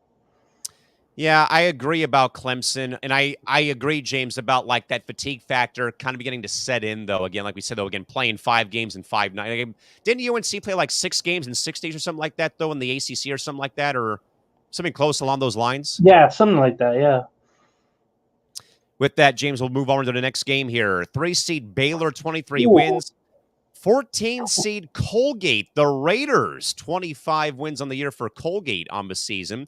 Baylor, again, the big bad Big 12 conference, losing to Duke, wins over BYU and Iowa State. But again, losses, though, yeesh, to Kansas, BYU, and Houston. Did, though, win over KU, but again, did lose, though, on Saturday to Iowa State for the Big 12 title. Colgate, on the other hand, though, James, again, a 25-win Raider ball club here coming into the tournament. Did lose, though, to Syracuse and Yale, but did beat Weber State, Vermont, and also suffered losses, though, again, to U of A, Yale, Syracuse, Cornell, Iona, and Illinois. So, James, you like the Baylor Bears or the Colgate Raiders? Damn it. Yeah, I'm gonna go with the Baylor Bears. I feel like once they run in, it'll be like Alabama. Once they run into the bigger opponents, they'll lose. But maybe yeah, I'm gonna go with the Bears. I just feel like they're more talented than Colgate. And I think, though, as well, though, James, like you said, though, again, it's kind of comparing the apples to oranges again about, Colgate Conference versus the Big 12 in a way, kind of, sort of, in a way. Saying hello real quick to our good man, Brandon Herrera. Yes, Big B, we're still up here. We're filling out brackets, my friend, for March Madness here at 12:35 in the morning on Tuesday here in Southern California. With that, James, this one's also intriguing. 7-seed Dayton, 24-win ball club. 10-seed Steve Alford-led Nevada Wolfpack from the Delta Center in Salt Lake City, Utah. Coming up here, the Flyers, losses on the year to both Northwestern, to Houston, Richmond, and also losing in a very rough shooting night against VCU, though. Then for Nevada, wins over TCU and Utah State and San Diego State in Reno, and also defeated UNLV and Boise State. So, James, you like the Flyers or the Wolfpack? I ain't gonna lie, I don't think I've seen a dating game this year, but I watched Nevada kind of intently since it was in SDSU's conference, and they play gritty, they play tough, man. You could tell like you mentioned, the whole conference beat up itself. I feel like Nevada's gonna be tough for that, so I'm gonna go with Nevada. I think it's also hard, James, and you would probably know from his time at UCLA. I think it's kind of tough to bet against the Steve Alford-led ball club, too. Yeah, and then the fact, though, that they don't have to travel too far for their game. Yeah, they're going to Salt Lake City. Yeah, I like that for them. So with that, James, one more game in the West region. 2-seed Arizona, and probably, I think, James, the most intriguing storyline that you actually brought up before we fill out the bracket. Long Beach State University, folks, from the Big West Conference, fired their head coach 5 days before the Big West tournament, and the Beach ran the table and won the Big West tournament with a fired head coach who was given permission to lead the team through the remainder of the season. So, James, again, Arizona, 25 wins out of the Big 12, or out of the Pac-12, I should say, soon to be in the Big 12 conference next season. Look at that, though, James. The Cats have wins over Duke and Wisconsin, a pretty respectable loss to Purdue, a win over Alabama, rough 1-point loss to FAU, and then wins over Utah twice and a loss to Wazoo. Then, of course, James, you got to look at Long Beach State again. The very weird story here again, losing to San Diego State, winning, though, over Michigan, beating Iona, beating USC, but again, losses, though, to UC Irvine, and then, of course, the ineligible UCSD Tritons, two wins for them, or a win over UCSD. So, James, do you like the storyline here of the Beach, or do you like the Cats out of Tucson? In my heart, I really want Long Beach State to win. I know it won't happen. Arizona's got too much talent. They were the class, even though they didn't win their conference for the regular season, though. They were the class of the Pac-12. But I don't think it's going to be like last year where they fall out. And that was a number 1 seed last year. And I know they had Balo and they have some other guys that were still there. So, yeah, I got to go Wildcats. But, how long does UC San Diego? How long is their postseason ban? Next year, I believe they're eligible. Good. Okay. Good. Good. Because they had a great year. I watched the game against UC Irvine and they Amazing won year. in overtime. Amazing year. Yeah, that's Amazing year awesome. for the Tritons. And I think I think honestly, James, I kind of think like all three programs at the D1 level here locally are, I mean, SDSU is SDSU, but like USD getting back on track, UCSD making that leap from just the perspective when my uncle went there, they were a Division III program. Wow. When I first began working in college athletics, they were Division II. Now here they are Division I all of a sudden. Amazing. And they should, I believe, be eligible next season. With that, James, across the bracket to the Midwest, Purdue will face the play-in tournament winners. So we'll go with the Boilermakers to win their game. Now, with that, James, on to the next game here. Another enticing 8 versus 9. Utah State, Mountain West Conference, 27-6. 21-win, 9-seed TCU will be the opposition between the Aggies and the Horned Frogs. Again, Mountain West Conference, James, was an absolute gauntlet this season for them. And of course, James, Big 12 was also a gauntlet this year. Again, the Horned Frogs losing to Kansas by 2 points, winning though over Houston, beating Baylor in an absolute shootout, 105-102. But then though, 4 losses at the very end though: Iowa State, Baylor, Brigham Young, Houston. James, I feel like this is a toss-up, but do you like the Aggies or the Horned Frogs? I'm gonna trust Utah State more. It looks like TCU just did not have a good ending to their conference season. But Utah State, like I watched those games against San Diego State and Boise State. They're all tough games. I think they're ready for the tournament for a good run. That'll probably be the best game on Friday. Hell I'll yeah. be at work Saturday, but that's going to be probably the best game on Friday because, I mean, you got, again, blue-collar Mountain West big boy basketball, blue-collar Power 5 Big 12 basketball. Man, it's going to be that. If that game does not go down to the wire, if that game becomes a blowout, I might be a little sad at, honestly, Hell yeah. if that game gets away from somebody. With that, James, WCC runners-up, Wow. Gonzaga, 25-7. 30-3 McNeese. The Cowboys, 30-3 versus a 25-7 Gonzaga program, who, of course, James, they played a pretty tough gauntlet this year, too. Losses to Purdue and UConn. Big win, though, over Kentucky in Lexington. But again, though, losses, though, to the conference champion Gales. Also a big win over San Francisco. Then McNeese, though, James, wins over VCU and Texas State and UAB, and a win over Michigan, and also a win over Texas A&M Corpus Christi. So, James, are you riding with the Cowboys, or are you going with the Zags? Man, it feels like Gonzaga isn't themselves this year. You know, they're not one or two. This is probably their first, like, kind of down year in quite a while here recently. But guess what? They're still the 5 seed. They're still going in there pretty easy.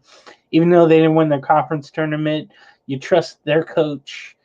I mean, McNeese State, man, you can't get over that record, 30-3. I don't care who you play. But you have to discredit Michigan, you know, how bad they were this year. And the fact they blew out Juwan. Yeah, I'm going Gonzaga. This might be the 5-12 that doesn't really scare me, but it still does with the fact of the records. But I mean, I trust Mark Few, and honestly, selfishly as a West Coast Conference employee, I like to see a couple of our schools go deep so we get more money, hopefully, for the conference. With that, James, here's the game that I think you'll want to see the biggest upset. 4-seed Rock Chalk Jayhawk, 22-10. 29-5 Samford. The Bulldogs are in, I believe, for the first time ever, I want to say, for their school. Again, Kansas again wins over Tennessee and Houston, Baylor and Texas. But again, though, losses to Iowa State narrowly, BYU, Baylor, and Houston by a 30-point margin. But again, though, James, KU beat up, banged up, chewed up, and spit out here. Injury bug has bitten this team to their core, though. The Bulldogs, though, from Samford, rolled by Purdue, sadly. Losses to VCU. But, though, James wins, though, over UNC Greensboro, Louisiana, Western Carolina, Chattanooga, Greensboro again, and Western Carolina once more. So, James, do you have the upset, presumably of a tournament here, of Kansas faltering to the almighty Bulldogs of Sanford University? I do. I'm worried about Kansas. Losing Dickerson. I think everybody other from the state of Kansas wants this upset. So yeah, I'm going Stanford, the Bulldogs, to get it done. Bulldogs over the Jayhawks. Next game, James. A battle of foul play here. 26 win South Carolina, 23 win, and the final Pac-12 champions of the Oregon Ducks will link up from Pittsburgh, PA. Notably for the Gamecocks, losses this year to Bama, blown out by Auburn. Goodness gracious, and also losing to Auburn again and to Tennessee. Wins, though, for the Gamecocks come at the hands of Kentucky, Tennessee, and also a win over Mississippi State, though. The Ducks, of course, from the Pac-12 Conference, losing narrowly to Alabama, respectable loss. Narrow losses, or a narrow loss to Utah. Swept, though, by U of A, though, and losing to Colorado, but again, getting hot, though, late, though. Wins over Utah, U of A, and also a win over Colorado. So, James, Ducks or Gamecocks in this battle of the birdies? Man, South Carolina winning that SEC was a pretty tough deal to do. Oregon doing the same thing for the Pac-12. It seems like they got healthy at the right time. Just right. Long, they were not healthy, and they were limping in the regular season. And now you get some of the good guys back. It's going to sound like a territorial homer pick, but I just want the Pac-12 to do well going out. Yeah, I'm going to Oregon. I have to. Yeah, I mean, you kind of have to keep an eye on that storyline, though. But I think that health will play a factor, like you said, though, James, with them getting hot. Not getting hot, but healthy. I mean, if Kansas was in that same spot, we would have picked them over Sanford. But they're not healthy right now. Oregon is healthy going forward. With that, James, another good one here. 23 win, 3 seed, the Creighton Blue Jays, my potential alma mater when I was going through the recruiting process for college baseball. 24 win Akron is the 14 seed to face the Blue Jays. Again, from the Big East Conference for the Jays. Again, they had wins over Alabama. Also a win over Xavier and Marquette and Villanova. But again, though, James, losses as well, though, to UConn, Marquette, losing as well to St. John's. But again, James, the Big East beat up on themselves like a lot of these other conferences have. The Zips, though, James, had losses this year. Yikes, and quite a few here. Utah State, Drake, UNLV, and St. Bonaventure. Also losing to JMU in Toledo, but it had wins over Toledo and Ohio. So, James, you like the Zips or the Blue Jays? I think it was a great thing that Akron got in, but Creighton, it just seems like they have every year they produce all these 6'8", 9, 7 3-point shooters, triple threat guys, and they just have an abundance of them every year. I'm going Creighton. I mean, it may be the homer pick of me nearly going to Creighton, but I think, though, James, you're right, though, because every morning I would turn on Channel 5, Fox in San Diego, to watch Big East basketball, and half the time it's Creighton. I'm just like, where does Greg McDermott find these 6'7", 6'8" centers who can shoot the damn ball from the parking lot? Ryan Kalkbrunner has been so fun to watch his whole career as a Blue Jay. Nowhere, of course, along the lines of Dougie McBuckets, though, but still. Greg McDermott, though, James, has done something very great there at Creighton. I know he's had some issues maybe off the floor, though, but man, this guy knows how to get he knows how to get it done, though, during conference play, and also when the tournament does roll around every year. It's almost like Mark Few has done at Gonzaga, but yes, not at that great level comparison. yet. Great comparison. No. With that as well, James, again, Texas will face a play-in game winner, Virginia or Colorado State, James. I don't know, though, I don't know, man. I feel like it's going to be Texas for that one. Yeah, I mean, they've been challenged all year long in the Big 12. They fought really hard. So, yeah, I guess I got to go Longhorns. But they won't last too long. Yeah, last game, James, for the round of 64, the 24-win Tennessee Vols The 19 win and one of the great feel-good stories, James, of Yeah. last year. The St. Peter's Peacocks are back, 19-13. They'll face off in Charlotte, North Carolina. Again, of course, the Vols, the rough, tough, and gruff SEC. But again, though, James, losses early in the year to Purdue and Kansas, losing, though, in conference play along the way as well. The Peacocks, though, James, again, the big story last year, again, with them upsetting with their upset last year. But again, losses here to some big-name programs again, Seton Hall, UMass Lowell, Rutgers, Duquesne, wins over Quinnipiac and Iona, but also as well losing to the Bobcats and then beating Fairfield. So, James, you like the Peacocks or the Vols? I gotta go with the Volunteers. Yeah, I'm going Tennessee. They just have so much talent. They've had a crazy year, but you see them making strides in the top 5 there. That one player is really good. Dalton Kincaid. Yes. His name. He's really good. So I think they just have more talent than St. Peter's. And I think, though, James, too, like a lot of the schools that maybe were favorites to win, them maybe losing, again, like we said, though, in a little bit, like them losing in the conference tournament might have been a good thing, honestly, going into the tournament, right? Yeah, but if you're not a mentally tough team, Yes. it can really kill you. And then you have teams like Purdue and Virginia losing for the first seed, losing in the first round. So with that, James, we will not look at the numbers. We'll just kind of run through here real quick to kind of finish off the program here. With that, James, 1 seed UConn, 8 seed FAU in our bracket. Who do you like? What could have been the final last year? I'm going UConn. All right, we'll go with the Huskies. 5 seed San Diego State, 4 seed Auburn. This will probably, James, I think, this leans heavily, I think, to Bruce Pearl and Auburn if State gets this far, sadly. Yeah, this is where the Aztec run ends, sadly. I'm going Auburn. Yeah, I just think, sadly, that, again, in my actual bracket, I have Auburn beating whoever wins that game. Again, 12-5 scares the crap out of me every damn year. With that, James, 6 seed BYU, 3 seed Illinois. Who you like? Man, I love both of these teams. I love their styles.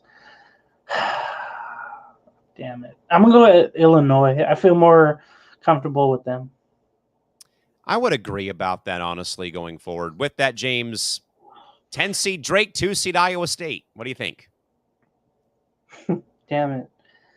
I want to pull off the upset here with Drake, but damn, I really do. For me, I would go Drake. I don't know how you feel. Honestly, I feel like okay, so some wins for Drake here. Win over Nevada, win over Indiana State, win over Southern Illinois. Honestly, I kind of feel like I may have picked Drake to upset Iowa State. I just don't know Iowa State to be like a team to advance. You know, maybe Drake is one of these just pick teams the upset and just go with Drake just because? I feel like they're gonna make that run until they end up, running into somebody who I know can beat them. I mean, is Drake going to become like the Loyola Chicago from a couple years ago at this rate? I'm Drake. Possible. It's possible. Going with Drake. Next up, James, down in the West region, Heels and Bulldogs, Mississippi State. Who you like? I'm gonna go with the Tar Heels. Yeah. 12 seed Grand Canyon, 4 seed Bama. I really want to go Grand Canyon. Oh man. I mean, they don't play the talent, that Alabama does. That's the only thing I'm worried about. I agree though, but I honestly think I have GCU over over Bama in this next round, I think. If we want madness like last year, you would have to pick Grand Canyon. Do we pick GCU for the madness and for all the chaos? I want that, yeah. Okay, we're going with Grand Canyon then. But let's do it. Like, why not? Next up, James, Clemson and Baylor. Who do you like? This is tough too. Baylor's a tougher team. Clemson's more finesse. I'm gonna go with Baylor. I think they make a little run here. Yeah, I do think that. And again, SEC or ACC, Clemson, Baylor again. Baylor losing the conference title game in the Big 12. With that, James, more chaos. 10 seed Nevada, 2 seed Arizona. Okay, if Arizona does not show up, they'll lose this game, But I'm gonna go with the Wildcats for now. I think Arizona wins this, but man, they really have to show up. Hey, this is looking like a women's bracket there with Baylor and Arizona. It Wow. kind of is, isn't it? With that, James, let's go over to the South region. Houston versus Big Red. Who you like? I gotta go Houston. I think they're more explosive. Nebraska is a great story, but they're gonna run into a Houston team that just looks hungry after their conference championship loss. All right, James. 12 seed Oh, James Madison, the Dukes versus number 4 Duke. So you like Duke or the Dukes? I think this is where the road ends for James Madison, honestly. Yeah, I gotta go Duke. But I think man, I Duke. really want the Dukes. I think Duke has just too much size. Hell yeah. With that, James, 6 seed Texas Tech, 3 seed Kentucky. I gotta go with experience and Calipari. I'm going Kentucky.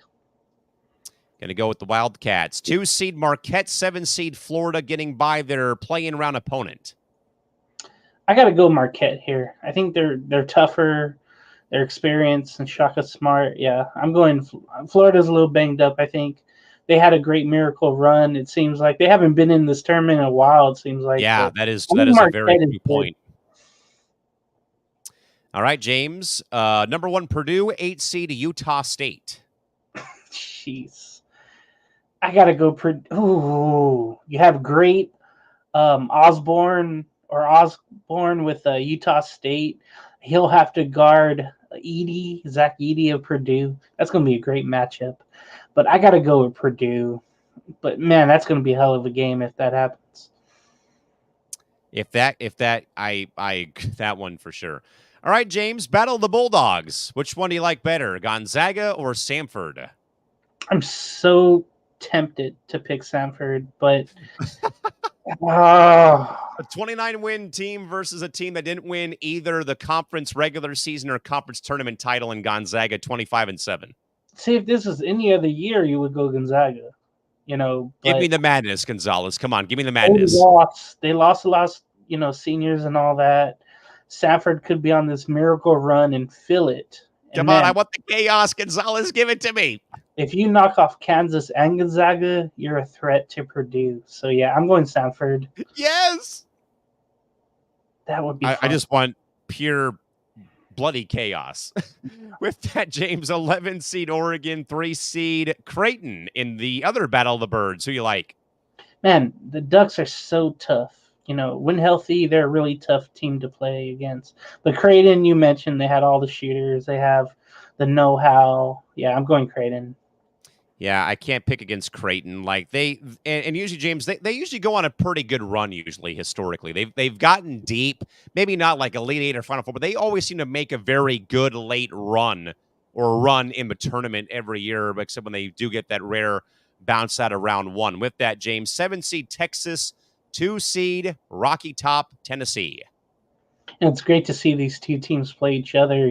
They're always intertwined next to each other when you go alphabetical order after all the A&Ms and all that. But yeah, I'm going to go Tennessee with this. I just think they have more talent than Texas, sadly.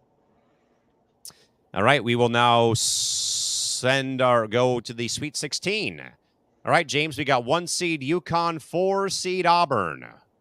I got to go with the experience of UConn. Yeah, I feel UConn's going to win that. Yeah, and again, Dan Hurley's done a great job there as well. Mm-hmm. All right, James, 3 seed Illinois, 10 seed Drake. Do you want more chaos? Yeah, I don't trust Illinois. Maybe Drake is that team to continue on. Yeah, I don't. Illinois really isn't experienced, and maybe that will hurt them. So yeah, I'm gonna go Drake. Oh my gosh! Okay, we're gonna go with Drake.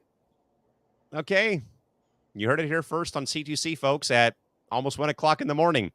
With that, all right, James, down to the West region, 1 seed UNC, 12 seed GCU. Sadly, I think this is where the run ends for Grand Canyon. They've had a hell of a year, and it's only going to get better. But North Carolina, I think, has too much. 3 seed Baylor, 2 seed U of A. This will be a good one if it gets this far. Baylor is tough on the boards. Arizona has the size. It's going to be really close, maybe overtime, but I got to go Arizona. I like Arizona in a squeaker, hopefully, if it's a very, very, very close game. We'll go now, James, to the South. 1 seed Houston, 4 seed Duke. I don't trust Houston, later in the tournament. Like teams like this where they're number one, but they probably shouldn't be, or they don't have the experience. Just seems like Duke, they know how to get it done despite who they bring in. I got to go Duke, sadly to say. Honestly, I feel like that if there's going to be an upset, it's going to probably come though with one of these 1 seeds flaming out somewhere down the road. And honestly, I think James, you might be right though that it may boil down to Houston runs into a big name school like Duke. Like right now, we got them playing, Longwood and beating Nebraska right now. With that in mind, though, Gonzales, 3 seed Kentucky, 2 seed Marquette. Damn it. This is tough. Like you mentioned, Saturday mornings, you would see Marquette or Creighton. Kentucky, it just seems like they're on a hot streak right now. They have the coach to get it done. Both teams with 9 losses, I can see. I got to go experience. I'm going to go with experience in Kentucky. It's just a chore for Marquette to go through the season they did. I don't think it goes any further. Yeah. Down in the Midwest, James, 1 seed Purdue, 13 seed Samford. Purdue learned their lesson last year, losing to a low seed. I think they get over it and Purdue wins. And unfortunately for the Bulldogs, I think they lose. Yeah, sadly. Great story, though. With that, James, 2 seed Tennessee, 3 seed Creighton. Man, this is going to come down to literally who makes shots and who don't.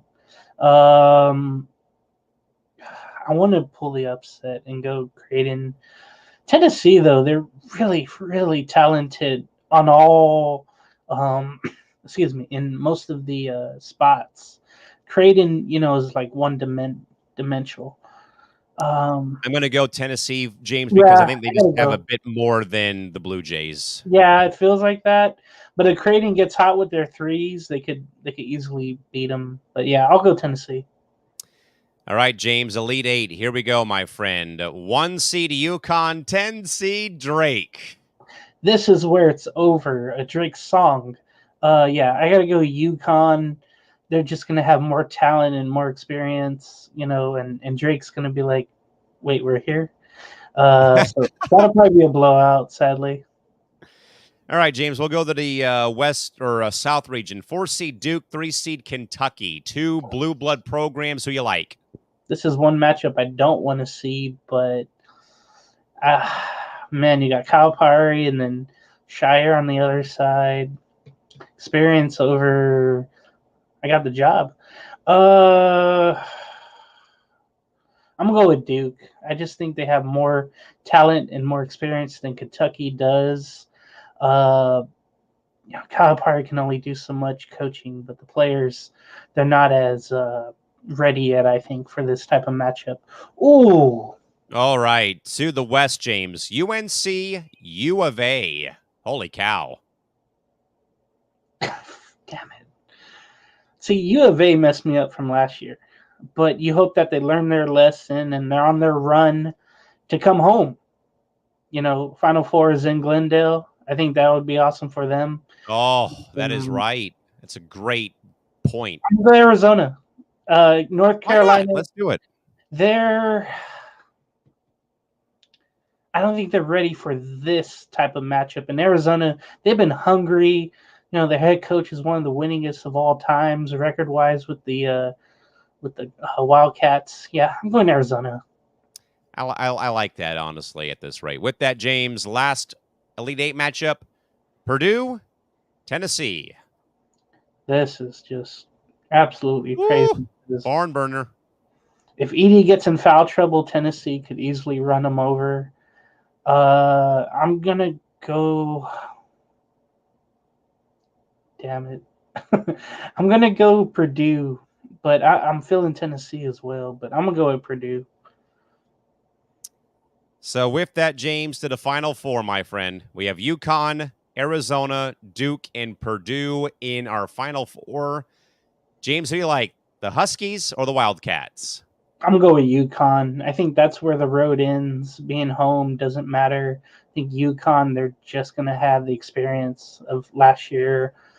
I just feel like they're gonna be the more prepared team, and their scoring will just keep them through. Arizona though is really really tough. They could score inside and out, but not as much as UConn. So I got to go UConn. I also think, though, James, and I think we talked about this a little bit maybe during the college football season about the script being written for the farewell for the Pac 12, how they got UW into the national title game. Here we are getting a Pac 12 school into the Final Four in our bracket. It's only fitting it would go out in that home state, and kind of the standard has been Arizona at Pac-12 for the last since Decade, probably, '97. I'd say. Yeah, All right, James, last Final Four matchup Duke versus Purdue, 4 versus 1. Who do you like? damn it, this is tough. Again, it comes down to Edie. I got to learn the other players, and we'll figure them out. Duke, it feels like they shouldn't be here, but they are. I don't want to pick Duke. I'll pick Purdue. Purdue. Oof, that's really tough. Yeah, I'll go Purdue.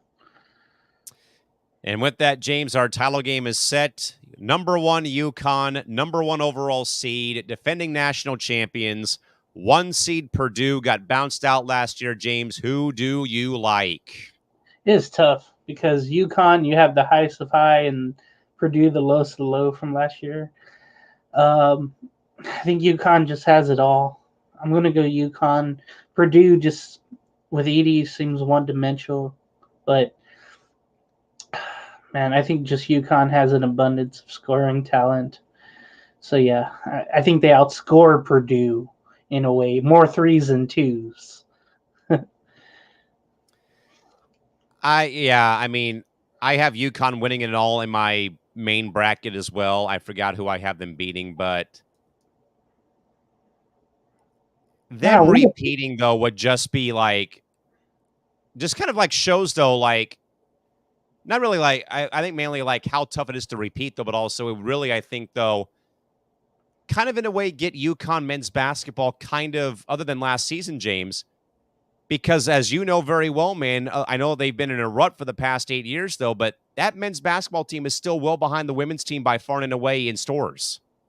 yeah, this would help them, no doubt about it. And I think they're the consensus pick to go to win this. Just watching them pretty much almost all year, you just felt like they're gonna do it again. So yeah, I gotta go. I gotta go UConn. I'm still torn about that Final Four though with Duke and Purdue. Ooh, so here we go, James. Most picked champions on ESPN.com right now: UConn, Houston, UNC. I don't see Houston. That's like the weakest number one seed out there, and then probably Notre Dame, or I'm sorry, North Carolina after that. Yeah, I just Houston. I think just because they want someone new. I think that's why that 13% is there. Yeah, I mean, I see a lot of people banking on UConn, but I agree though about UNC that they're a big, big, big question mark in my opinion, even to get to the Final Four. Yeah, it's gonna be fun. It's gonna be heart wrenching, gut punching, but I just can't wait for those. Oh, yeah. Few unproductive days at work on Thursday and Friday. I might be having the games on my phone while I call college baseball on Thursday. So sorry to the bosses out there that we're watching our brackets while we're also doing work on Thursday and whatnot on Friday. But with that, though, another long show here on C2C at night, though. James, any final thoughts you'd like to pass along, my friend? I just remembered I have an appointment at 2 o'clock on the 21st. So I'm gonna be missing those afternoon games, but I'll be in time for those, late afternoon games. So I don't think In the evening, yeah. I don't think I'll be missing those. So luckily, I'll be up in the morning for the first ones. I just thought about it right now.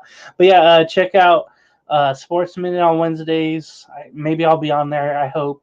Friday's Entertainment Hour. Saturday on deck with Chris and I and whomever else comes on. We're gonna be talking about maybe our teams, the season preview, because we already did the season preview last Saturday, just about everything, but we didn't really get into our teams. I think we'll get into that. The Blake Snell signing, and whatever else news comes up. We're just waiting for the other two big free agents out there to get signed, and then we can have something to talk about even more.